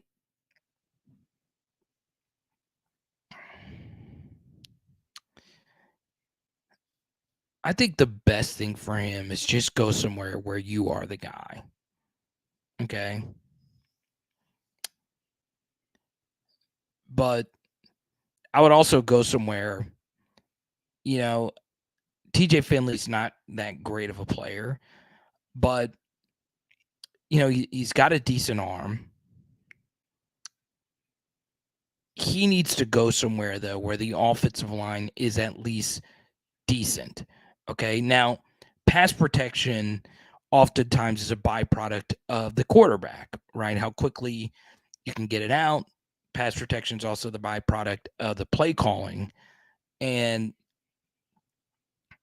TJ Finley's pass protection from high school all the way till now has just been atrocious. Auburn's offensive line was so bad last year. So go to a lower level and go somewhere that you know has a good offensive line and go somewhere where you know you can play. Okay. Like Southeastern would be a good spot. And we know Southeastern can give you a path, right? Let's take another 3-star quarterback from the state of Louisiana that went to Southeastern and won the FCS Heisman. That was Cole Kelly. He was a 3-star quarterback. He went to Arkansas. He's from Lafayette. Had an absolutely crazy story in high school. He got shot in the leg, and he still ended up being like TJ Finley, an up and down Division I quarterback. And they were very similar. They were both big guys, limited mobility, but could throw the football 80 yards. Okay. TJ needs to go somewhere where it's like that. Go dominate somewhere.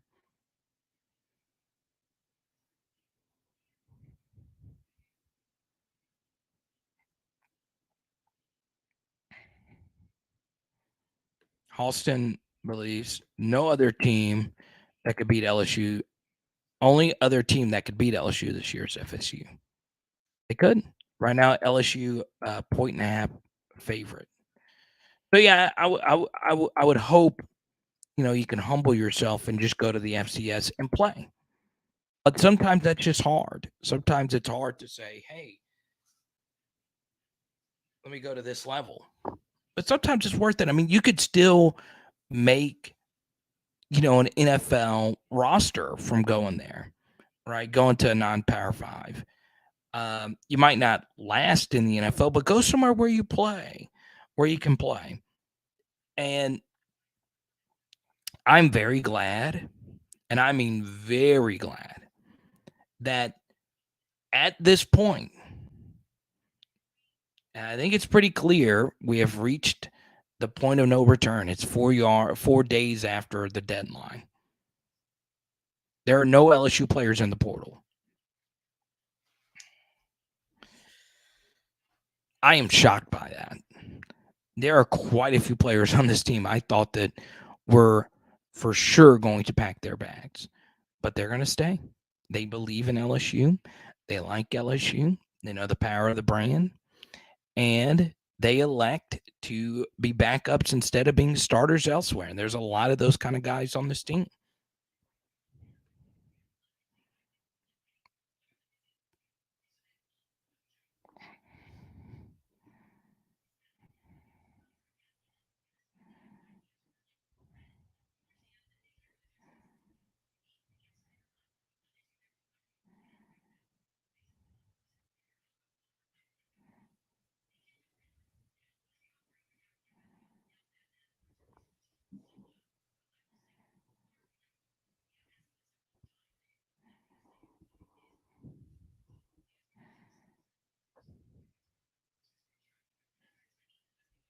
I think we're going to get a rematch. Let's do it. That'd be crazy. A best 2 out of 3. Huh? Huh? Huh? Huh?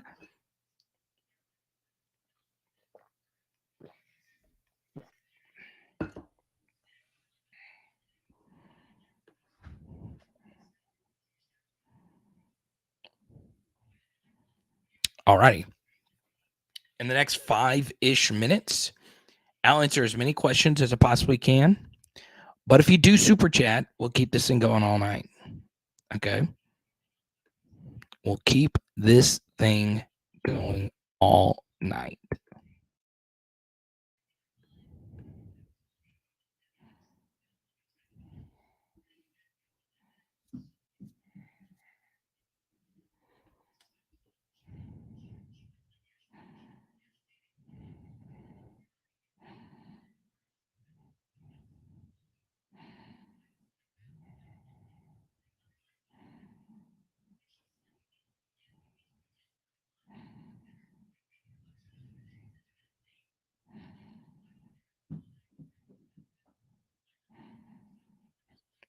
Okay?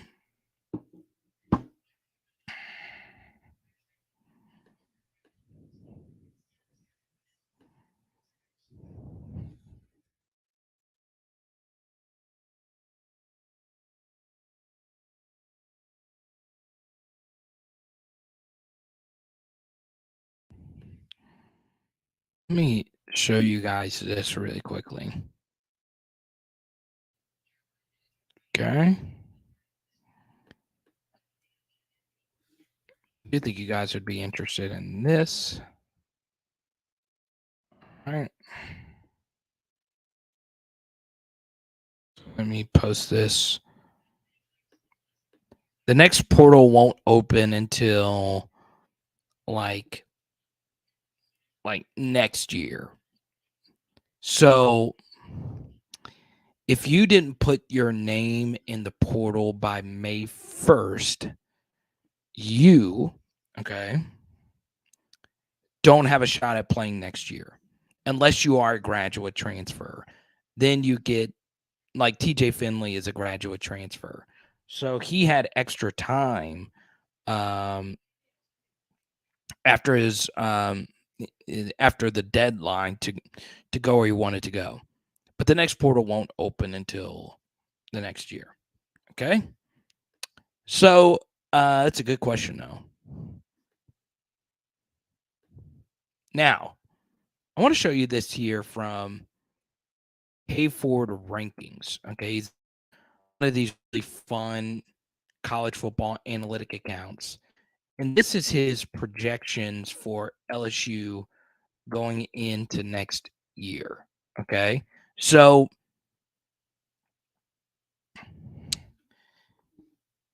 you'll see right here that he has LSU as massive favorites over pretty much everyone on the schedule.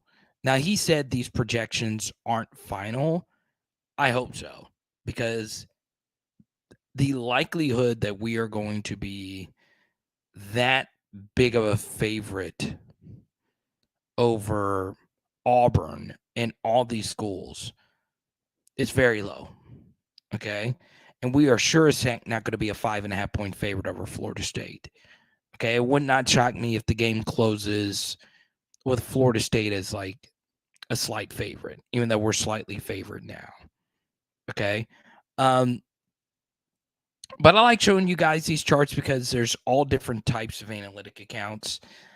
And this one views LSU very favorably. As you can see, the only game where we are underdogs is Alabama.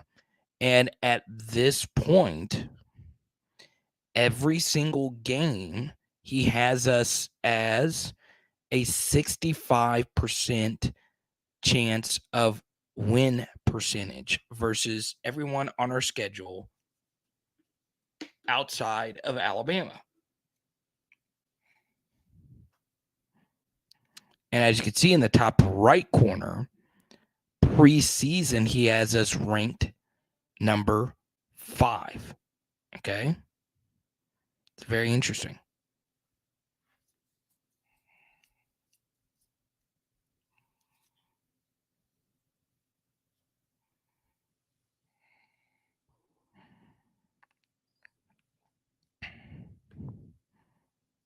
Now, if we land KEON COLEMAN, I'm going to feel a lot better about our season. Okay, so once again, Pensacola is one of the many Florida State fans we have made on this channel.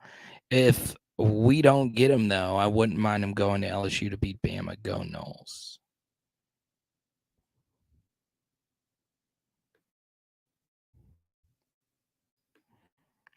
Oh, man, everyone's asking me about my opinion on Mincy. I agree with this with Pierce. So I know Ben Mintz. I've always had great encounters with Ben. And look, a lot of my friends are really close with him. One of my closest friends in sports media is a guy named Sean Fox. He gave Ben Mintz his start in sports media. So, look, a lot of people are very emotional on it. I'm not going to spend too much time on it because I think there's quite a few of you that have no idea what's going on with that controversy, and some of you that have really strong opinions about it. But, I hate it when people lose jobs because he was creating more opportunities for people with his ascent, especially people in Louisiana. But it's wild. It's absolutely wild what that guy has gone through. And yeah, I also know personally that he's dealt with some personal tragedy recently, and that stinks. That really, really, really stinks. So yeah, man, it's complicated. It's very complex, and I'll leave it at that.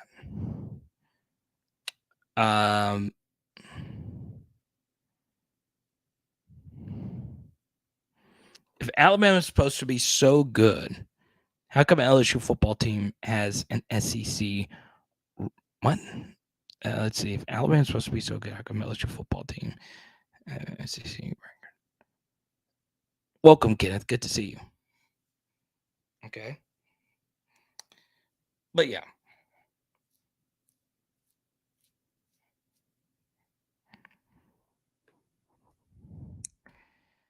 And honestly, that story is just so freaking explosive. Like, there's so many different things. Okay. So many different things about that story. And I don't want to get into a deep debate. I just hope Ben mentally is able to recover from it. And we'll see. We'll see. Now, I will say, I wasn't like super tight with him, but a long time ago, I'd go on his radio show. He'd come on my radio show.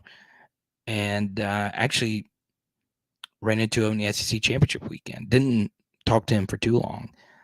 But yeah, I don't think he's a bad person. I don't. How good do I think Alabama's going to be this year? They are never going to be bad, but it's going to be rough from the sounds of it. Definitely not like anything they've experienced recently. Yeah, I won't. We talked so much about Alabama earlier.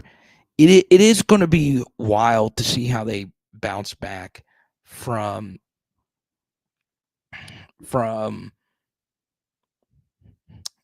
this offseason, right? There's just so much going on around Alabama athletics. They first got to figure out who their quarterback's going to be. Did Ben tell him he was an Ole Miss fan? Yeah, it is crazy. He's so popular in Louisiana. He's a Rebels fan. But yeah, just go back. I just go back to this from Pierce. The same thing happened with the guy at the top. So I'll leave it at that. It is very strange. Carter, what's an underrated offensive stat that you look at to determine if an offense is good and if they probably won the game? It's a very good point. It's a very good question. Okay. And it's ironic because LSU wasn't good in this stat last year and they won a lot of games. It's yards per play and explosive play percentage. I think those two stats are very good determining factors on if you win the game. That's not necessarily an underrated stat. So I think, let's see, an underrated stat. This is good because I love diving deep into the numbers.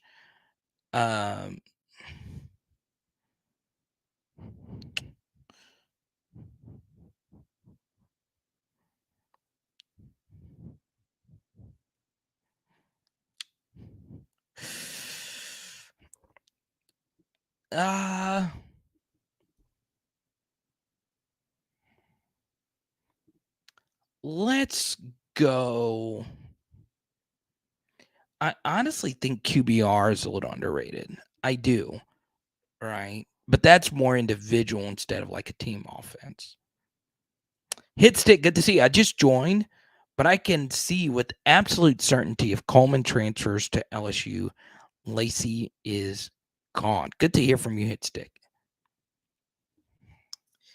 Yeah, does Kyron Lacey pack his bags if KEON Coleman comes over?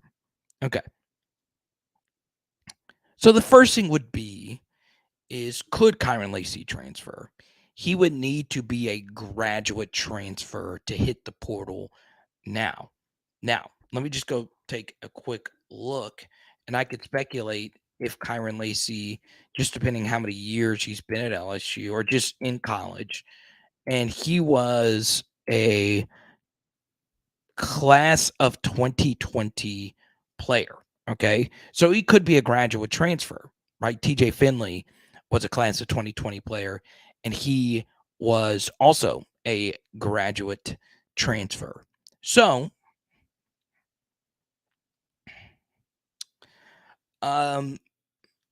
yeah, I think Kyron Lacey, if he was a graduate transfer, would think about it.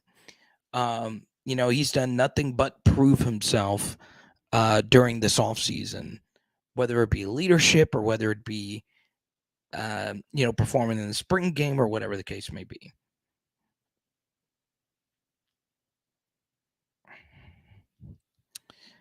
But KEON Coleman is a more proven player.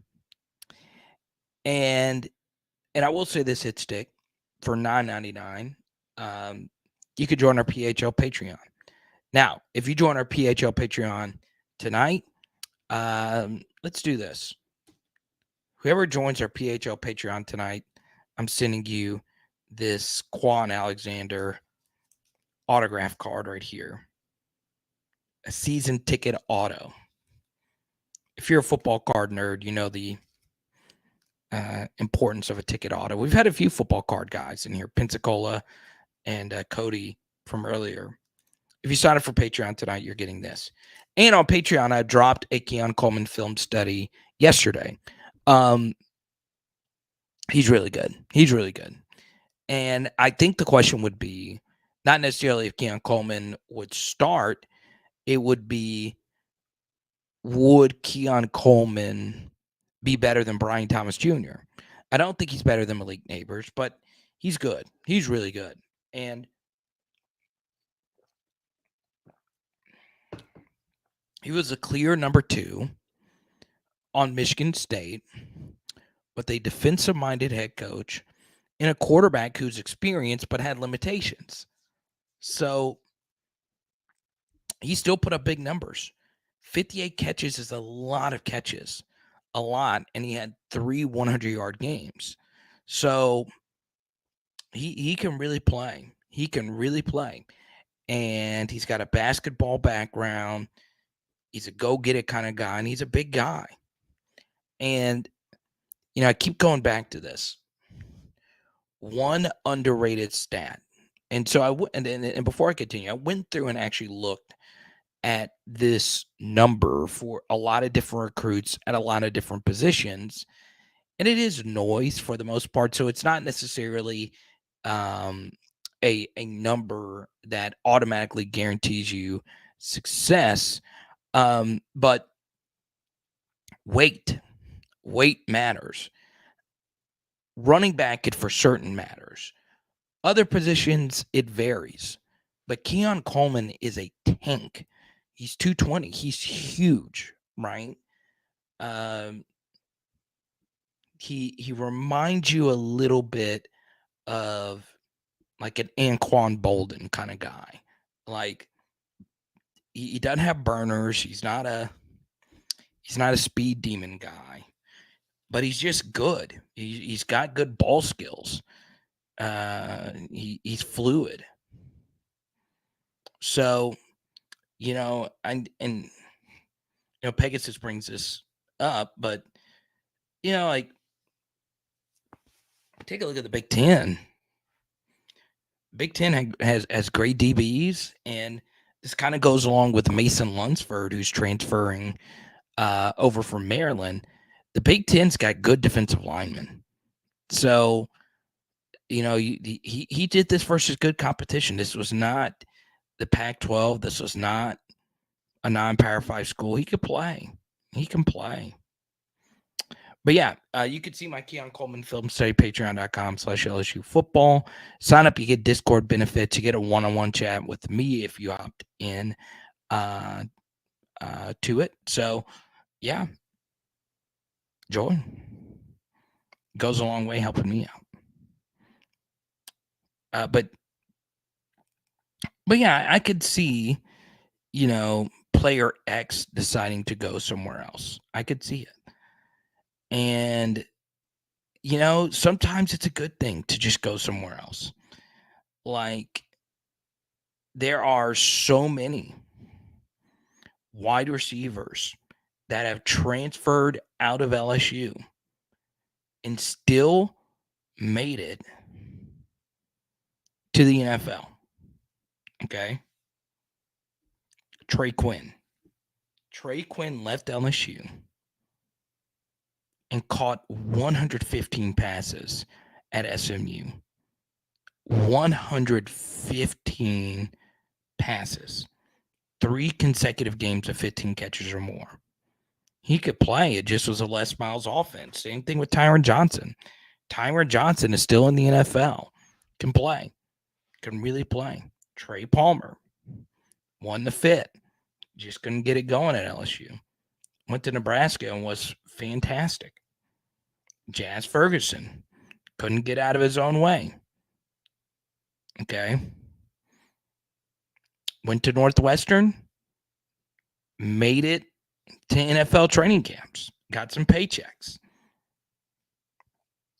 A lot of guys have transferred out at that wide receiver position, and it works somewhere else.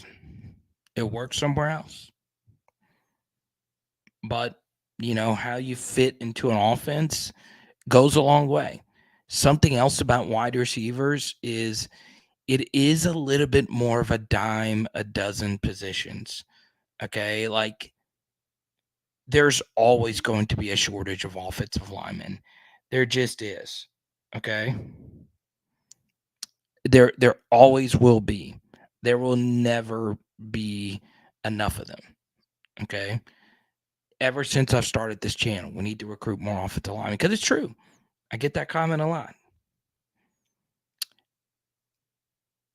There is a shortage of people that can get open, that can beat the guy in front of you, that can get up and go get a ball.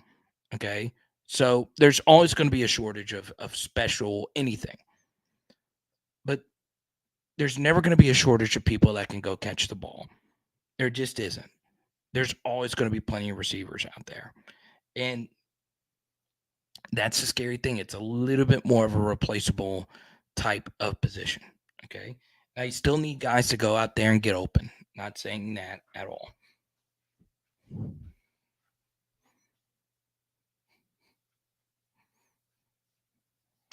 Physically reminds me of heavier Jamar.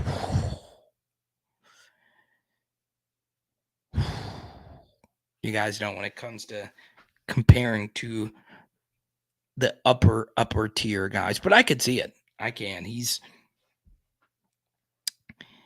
definitely that. It's just I mean, that just makes Jamar such a freak. Is his ability to not only break tackles, but to get the top speed and remain at top speed is something we may never see again. Like he is, you throw that word around, one of one. He truly is one of one.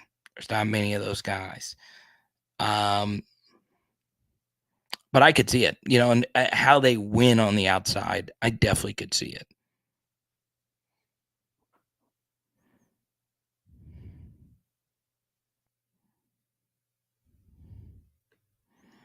Dang, Doug.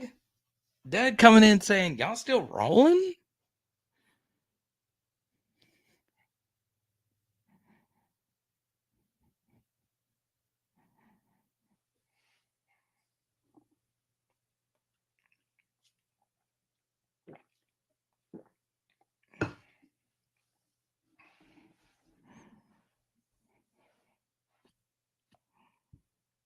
But I could see the comp and how they win.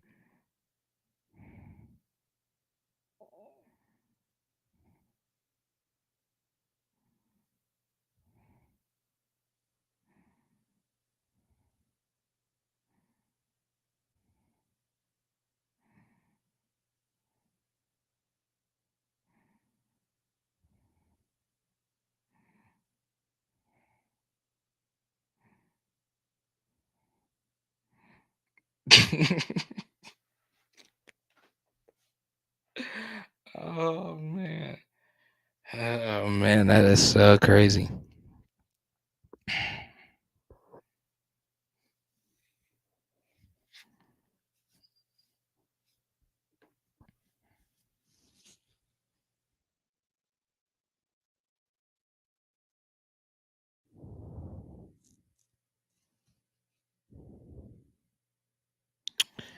Yeah, you begin to feel that way about a lot of LSU receivers, right? That they didn't get to have that. Hey, keep it, man. I'm in heaven getting to do this. Like, I don't care if it was just 5 of us, right? But I mean, we're just chatting, we're just hanging out, man, sipping on a punch, enjoying life, talking about the world.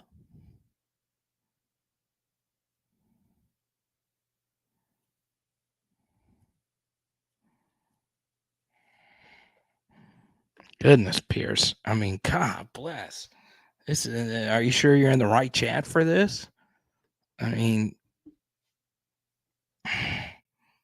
you don't have to be lonely at Marvel. What? Marvel? FarmersOnly.com. I remember that. Why was I thinking Marvel? Oh, yeah, Tom Holland. Marvel. You don't have to be lonely at FarmersOnly.com. That's such a great movie. Song.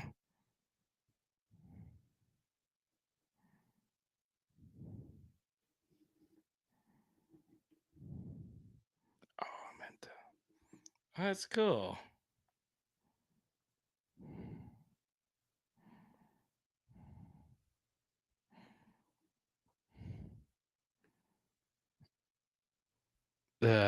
I'll stay up all night.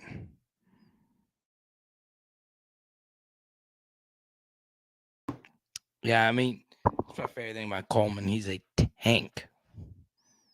He is a tank.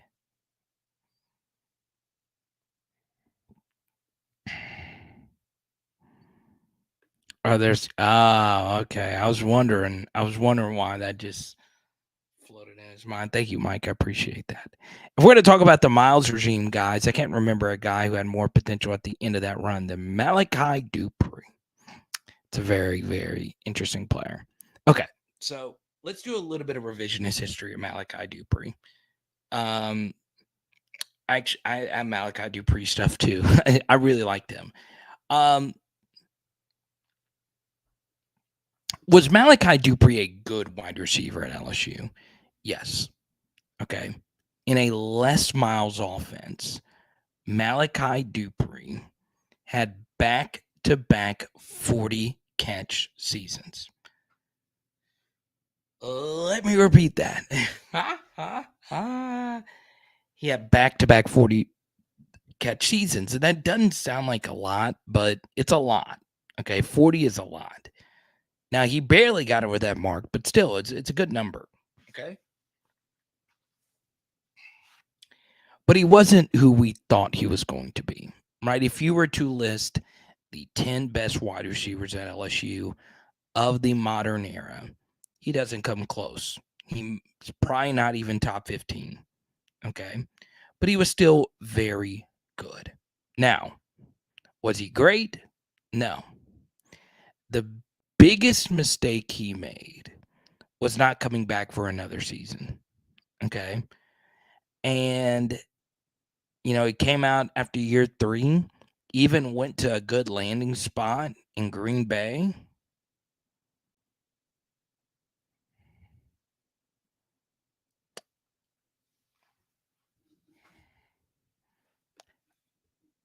I know he had a few runs in the XFL. Where is he now?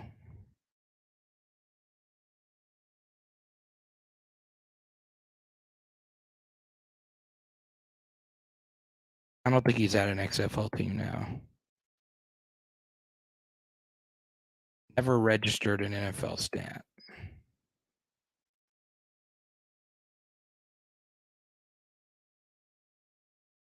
For real. I'll never forget that. He had back-to-back 40-catch seasons in a Les Miles offense. It's crazy. Laney Wilson. Ah!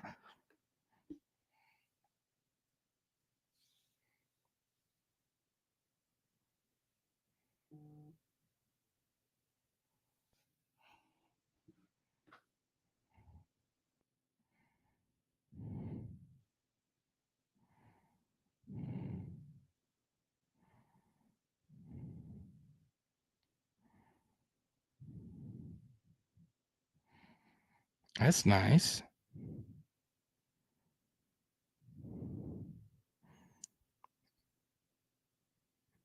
Jamar Chase autograph card. I appreciate that. Florida State fan sending this to me. I like it. That's pretty cool.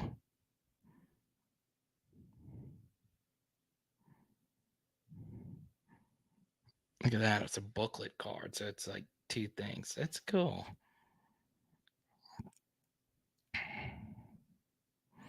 Jamar's stuff is so expensive.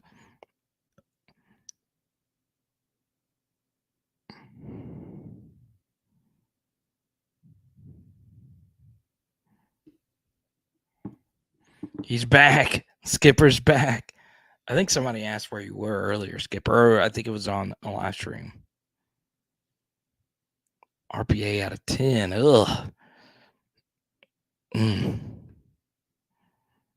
Jamar card I want. One is set at 3K and the other's at 1,500. No bueno. I'm having to save up money to go to the National in Chicago here in a few months.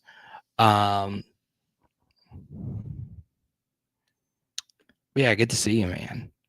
Top 8 LSU wide receivers. Okay, so are these my 8 favorite LSU wide receivers? Because Terrence Tolliver would be on my favorite wide receivers. But my personal top 8, obviously I'm only going to do modern era, so I'm not going to disrespect the old school guys. So like Eddie Kennison's not going to be on this list or someone like that. Okay. So yeah, obviously Jamar, Justin are for sure there. And then Odell and Jarvis are probably there. Okay. So I think those 4 have to be in the top 8 of the modern era. And then it gets a little tricky. Obviously, I would put Ruben Randall 5, Dwayne Bowe 6. And then it gets trickier. Who would the final two be? Terrace Marshall's definitely one you could say. Kayshawn's definitely got a case. We'll see what Malik does this next year. Obviously, I mentioned Ruben Randall, but a guy like Brandon LaFell obviously deserves some love there. So you could put any of those guys in those final two slots. Normally, though, if I get asked a list, I always want to make sure I include the people that have to be, like if you say, give me your top 10 guys, then I'm for sure going to give you at least 5 guys that should be on everybody's list. Okay. So if you're going to ask me top 8, I'm going to give you 3-ish, 4 guys. So Jamar and Justin have got to be on the list. And I know Jamar was only one elite season, but come on, let's be real. And once again, I'm only focusing on like modern era, right? Like if you get into like 2000, like what do you consider modern era? Some people say 2005 until now. Let's just say until 2000 until now. Then Josh Reed and Michael Clayton are then in that discussion. Well, I think Josh Reed in particular would need to probably be in the top 5 there. So yeah, that's where it gets tricky. It gets really tricky, especially on wide receiver, because you want to factor in the offense. You want to factor in how good they were within the era that they played. So, I guess if you include the early, like if you say Saban era to now, then Josh Reed most definitely is in the top 8. Michael Clayton probably as well. But that's where it gets tricky. But Jamar, Justin, Odell, Jarvis, Reed are definitely the top 5 post 2000.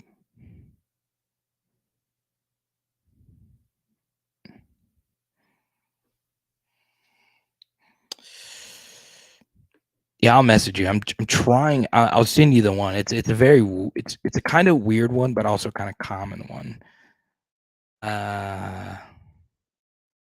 So yeah, I see a lot of you are pretty crazy about Michael Clayton.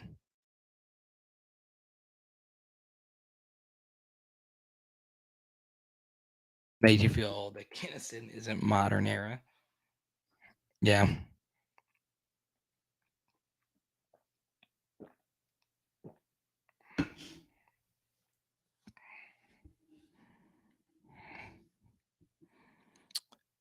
But yeah, like I think Terrace has a very interesting resume. Obviously, being the clear number 3 guy, and he wasn't like your typical number 3 guy. He caught a touchdown in our biggest game. So he caught a touchdown versus Alabama. It was wide open, but he caught it. He caught a really difficult touchdown versus Clemson. Caught a very difficult touchdown versus Auburn. Okay. Then in 2020, his first 3 games in 2020 and just the beginning of the season in 2020 was the best like start of a season ever. Like, I mean, he was so freaking hot, like to start that year. So Terrace is a monster.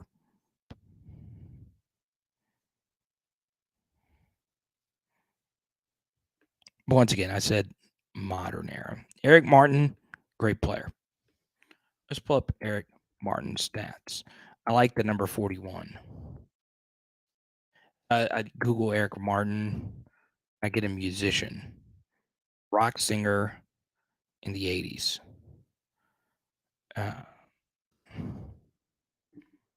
I've given out a lot of Eric Martin cards. Also one of the few LSU Saints. Eric Martin, 45 catches, 52 catches, 47 catches. Pretty impressive for mid-80s. So, yeah. Let's go to Grant Super Chat. Top 10 LSU running backs 2007 to present. Oh man, that's a lot of RBs to name.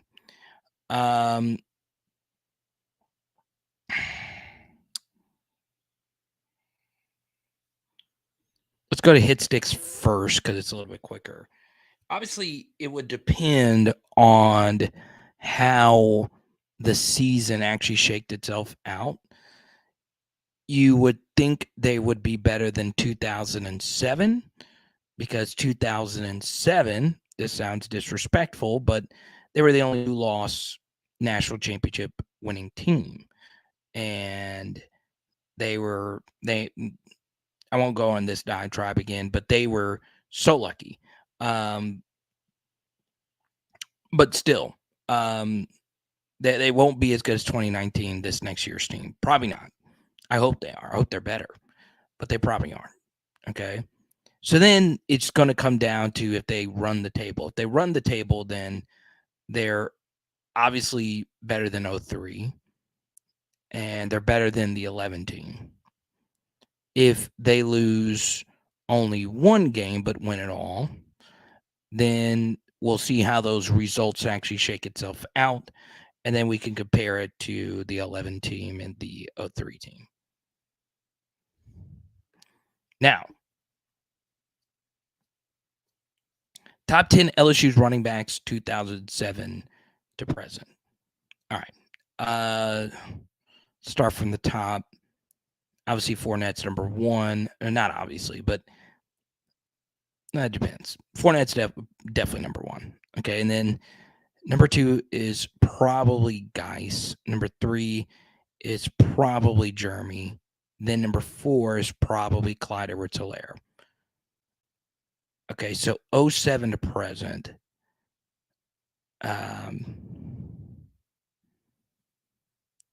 Number five is Hester. 6, Scott. 7, Ridley. 8, 9, and 10 are going to be interesting here.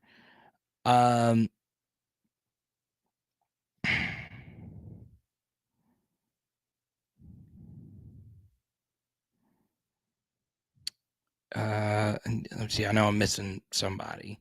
7, 8. Then 8. Let's go.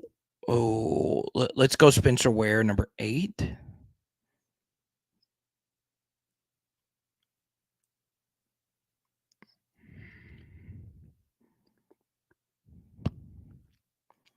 Then at number 9, I'll go Nicholas Brissett.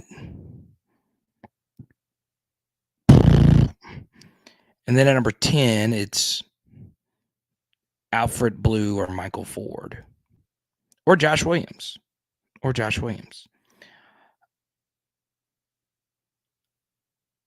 07 to now. Who else am I missing?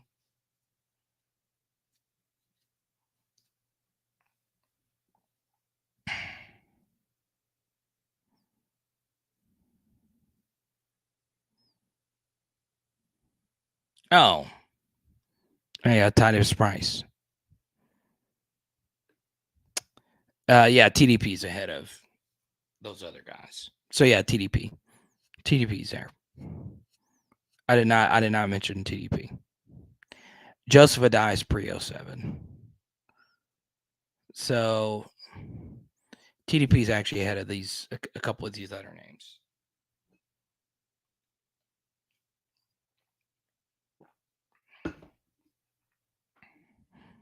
So once again, let's go Fournette, Geis, Jeremy, Clyde, Hester. That's 5. 6, 7, Ware or Scott. 8 is probably TDP. 9 is probably Ware. And then 10 is Michael Ford or whoever you want to put there. Brissett, he had a 1,000-yard season.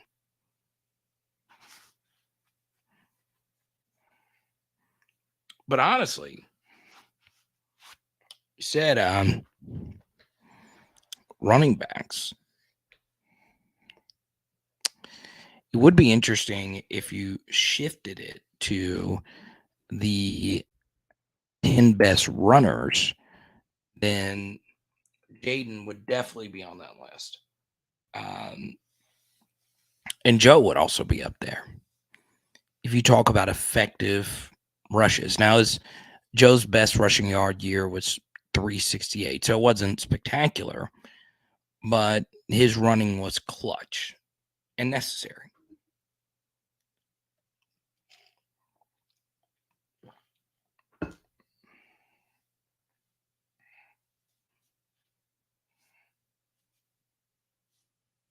And hopefully Josh Williams has a Clyde Edwards-Helaire type year. Maybe Logan Diggs. You never know. You never know. All right. In the next 5 minutes, we'll keep it going. But if you super chat, we'll keep going all night. That's fine with me. I won't be watching any NBA tonight.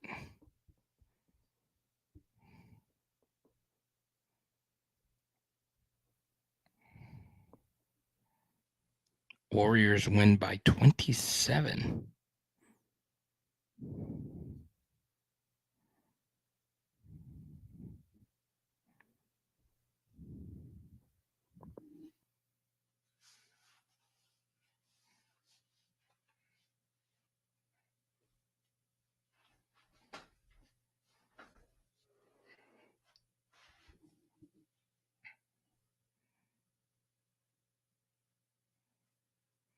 Don't forget, tomorrow at noon, our big interview with Patrick Queen.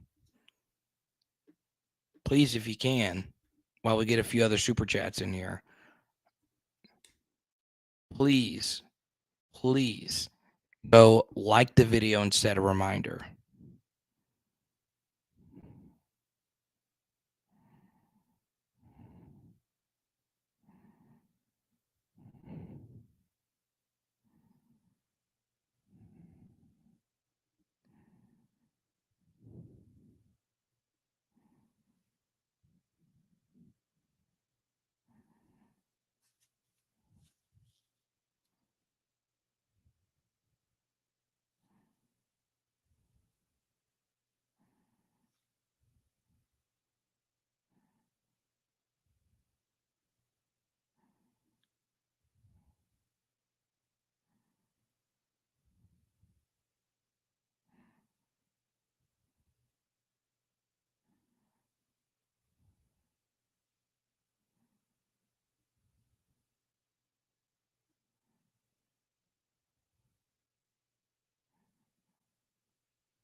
$250 days until the college football playoff in Houston.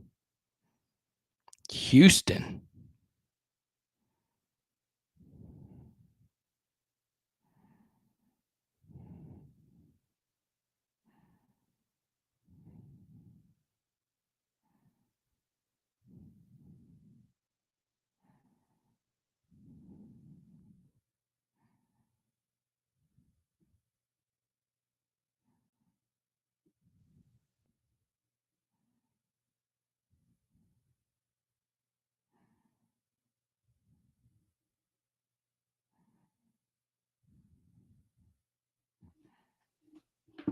Houston. Cecil Collins.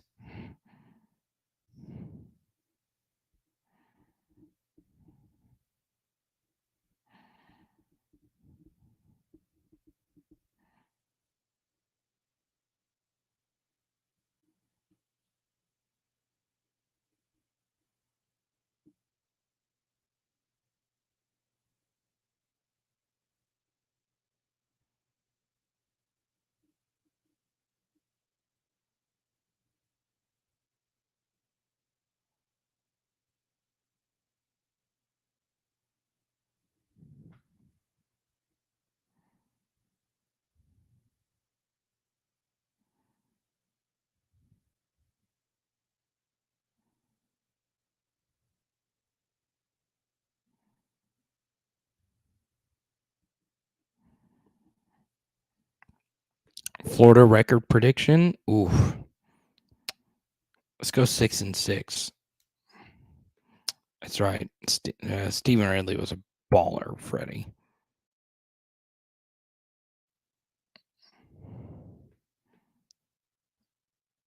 Let's see. 0-12. Bruce, what's good, man?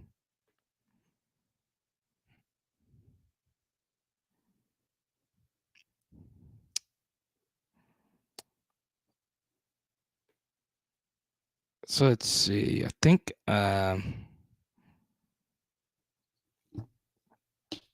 Florida record prediction. Pull it up. Let's see.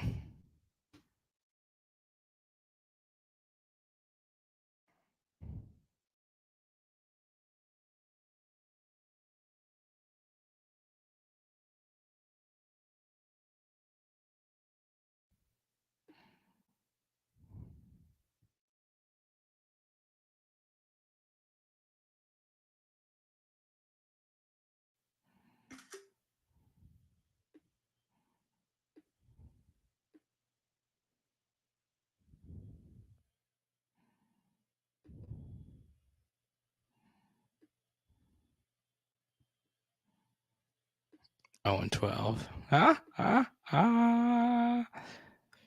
So there's your schedule right there. They have to go to Utah. Utah returns Cam Rising. So I'm going to go Utah with the dub there. So 0-1, 1-1. Tennessee at home. Okay, let's give them the win there. 2-1, 3-1. They'll lose at Kentucky 3-2. Revenge game versus Vanderbilt. That sounds crazy. 4-2. At South Carolina, they lose 4-3. They lose to Georgia 4-4.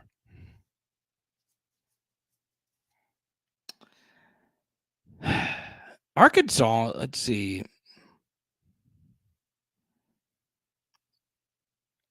Let's give them the dub at home versus the Hogs. 5-4. 5-5. Back-to-back road game, Missouri. 5-6. And they beat Florida State and spoiled their playoff chances for Florida State's second loss of the season. 6-6. There you go.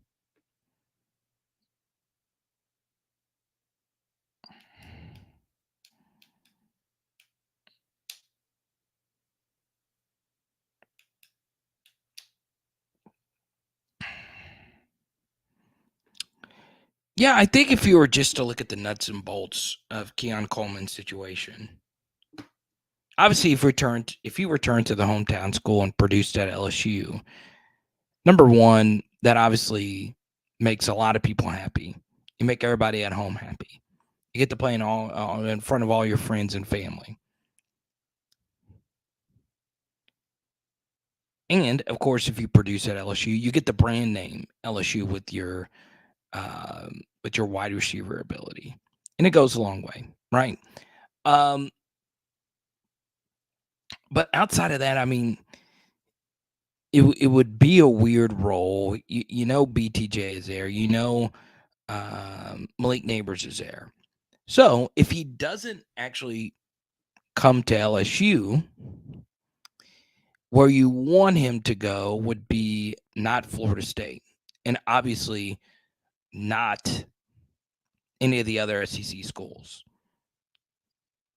right? And pretty much every SEC school needs another wide receiver, especially one of his ability.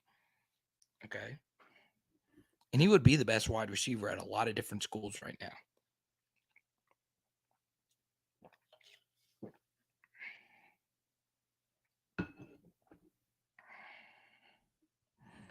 No, I would disagree, but I don't think you're wrong. I mean, if you want to hype up LSU, do it. I don't think floor being 10-2.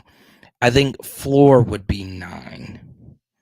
Floor meaning like that is the absolute lowest. And then you can get to the bedrock, which should be 8, right? 9 would be floor, which would be a disappointment. 10 is where they should be. Okay?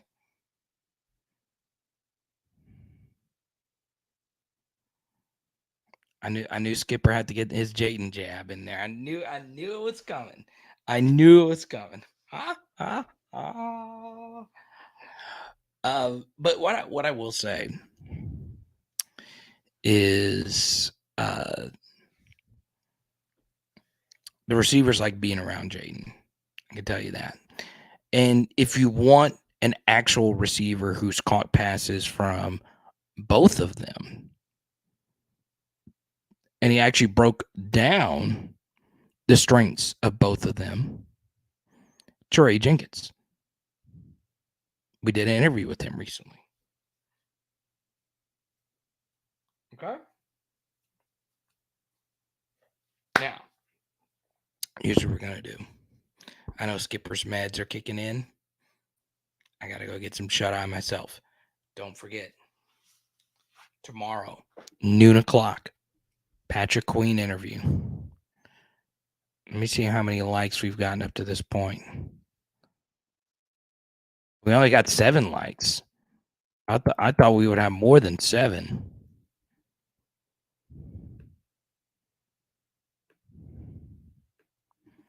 Please hit the like button and the reminder on Patrick Queen interview for tomorrow.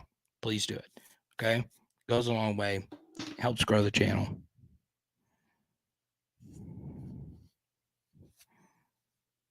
And there you go. Yeah, it's fine. If you can't watch it at noon, I know everyone's got a busy day tomorrow. Share it. Okay? Are you show 44? Well, no, not my likes. The Patrick Queen likes. Okay? Or have 44 people like the Patrick Queen video. We're up to 10 now. Cool.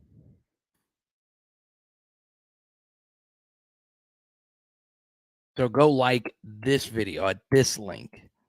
Hit the thumbs up button on that one. Okay.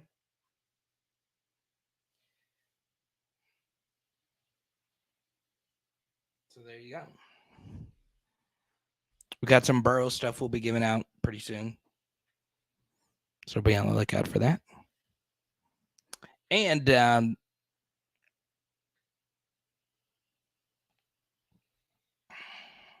what's up, Jalen? Good to see you. No, BTJ's not going anywhere. Don't have to worry about that. Good to see everybody. Welcome Jalen to the channel. Love that name. We got to give out some cards here at the end. Relatively new viewer and card collector Cody. I think he's already left. I'm gonna hook him up with one of these two, whichever one he wants. And I'll probably just give this other one out to a patron. Jeremiah, what's up, man? Good to see you. Hold it down on Facebook. I wish I had a bigger audience on Facebook. I'd rather everybody be on YouTube, but I know there's a ton of people on Facebook that don't know how to work YouTube. My Facebook game sucks. I'm not a Facebooker. Okay. Hey, I appreciate you, Jalen. Everybody show Jalen some love in the chat. I'm not leaving until we get some clap emojis for Jalen. Yeah, you watch your film studies. I really appreciate it. Got to watch your live streams, baby. That's where the magic happens. That's where you get to meet everybody in PHL Nation. Let's go, Jalen. Let's go.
I try, man. Oh, you're military. Oh, that's crazy. Where are you stationed? Jeremiah, I do too, man. I don't have any Fiocco cards. If I find some, I'll send them to you.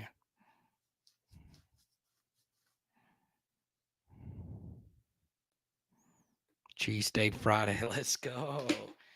Well, Doug, if you're not having tacos tomorrow, what are you doing with your life? All right, Cole, man, we'll see. He's super chatted. We'll hang out for a little bit longer.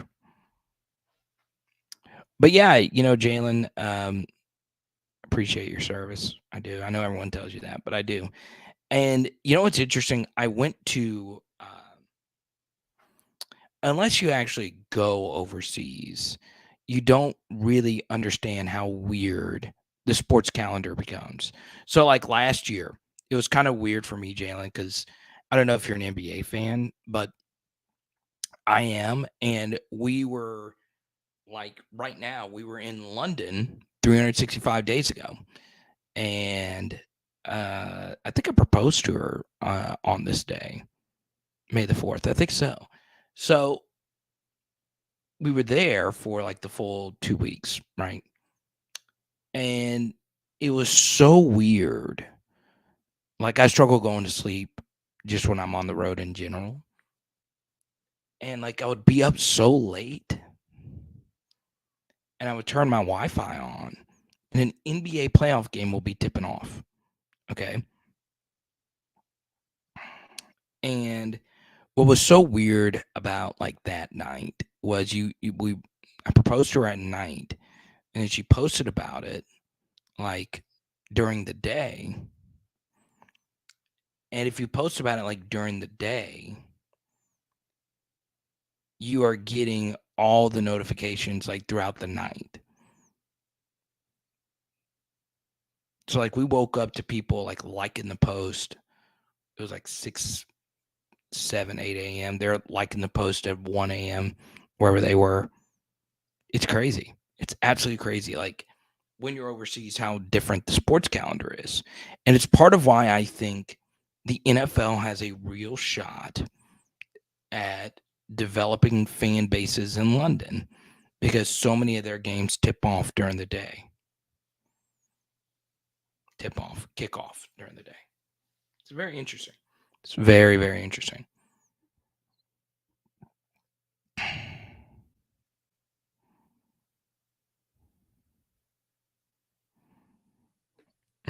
We got some emojis flying in here. I watched the second half of a high school football stream at 4 a.m. in Denmark. That's crazy.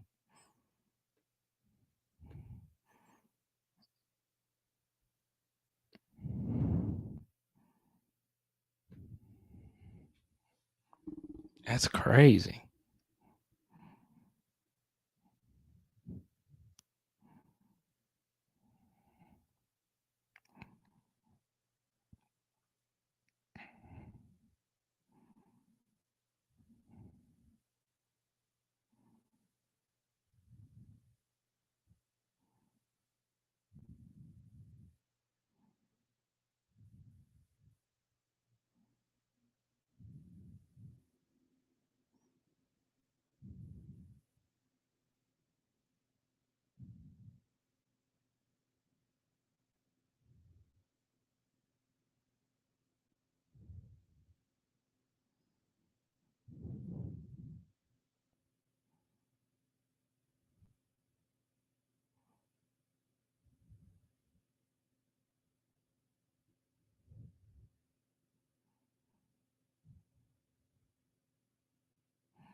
Who's about to get relegated? Who's your team? Let me see. EPL. Please don't tell me you're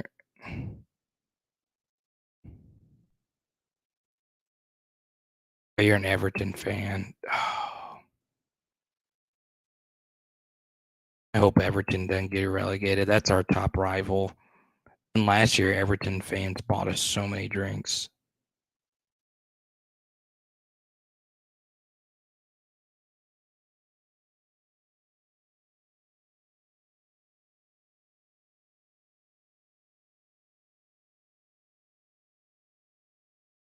I'm cheering for Arsenal to win it this year. Are you a Southampton fan? Ugh. Grant, send me a message why you're a Southampton fan. I am about to pass out. Please, tomorrow we'll see you for the Patrick Queen interview, okay? It is Power Hour LSU. Boom.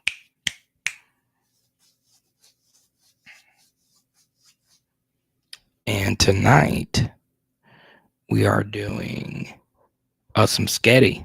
Let's go.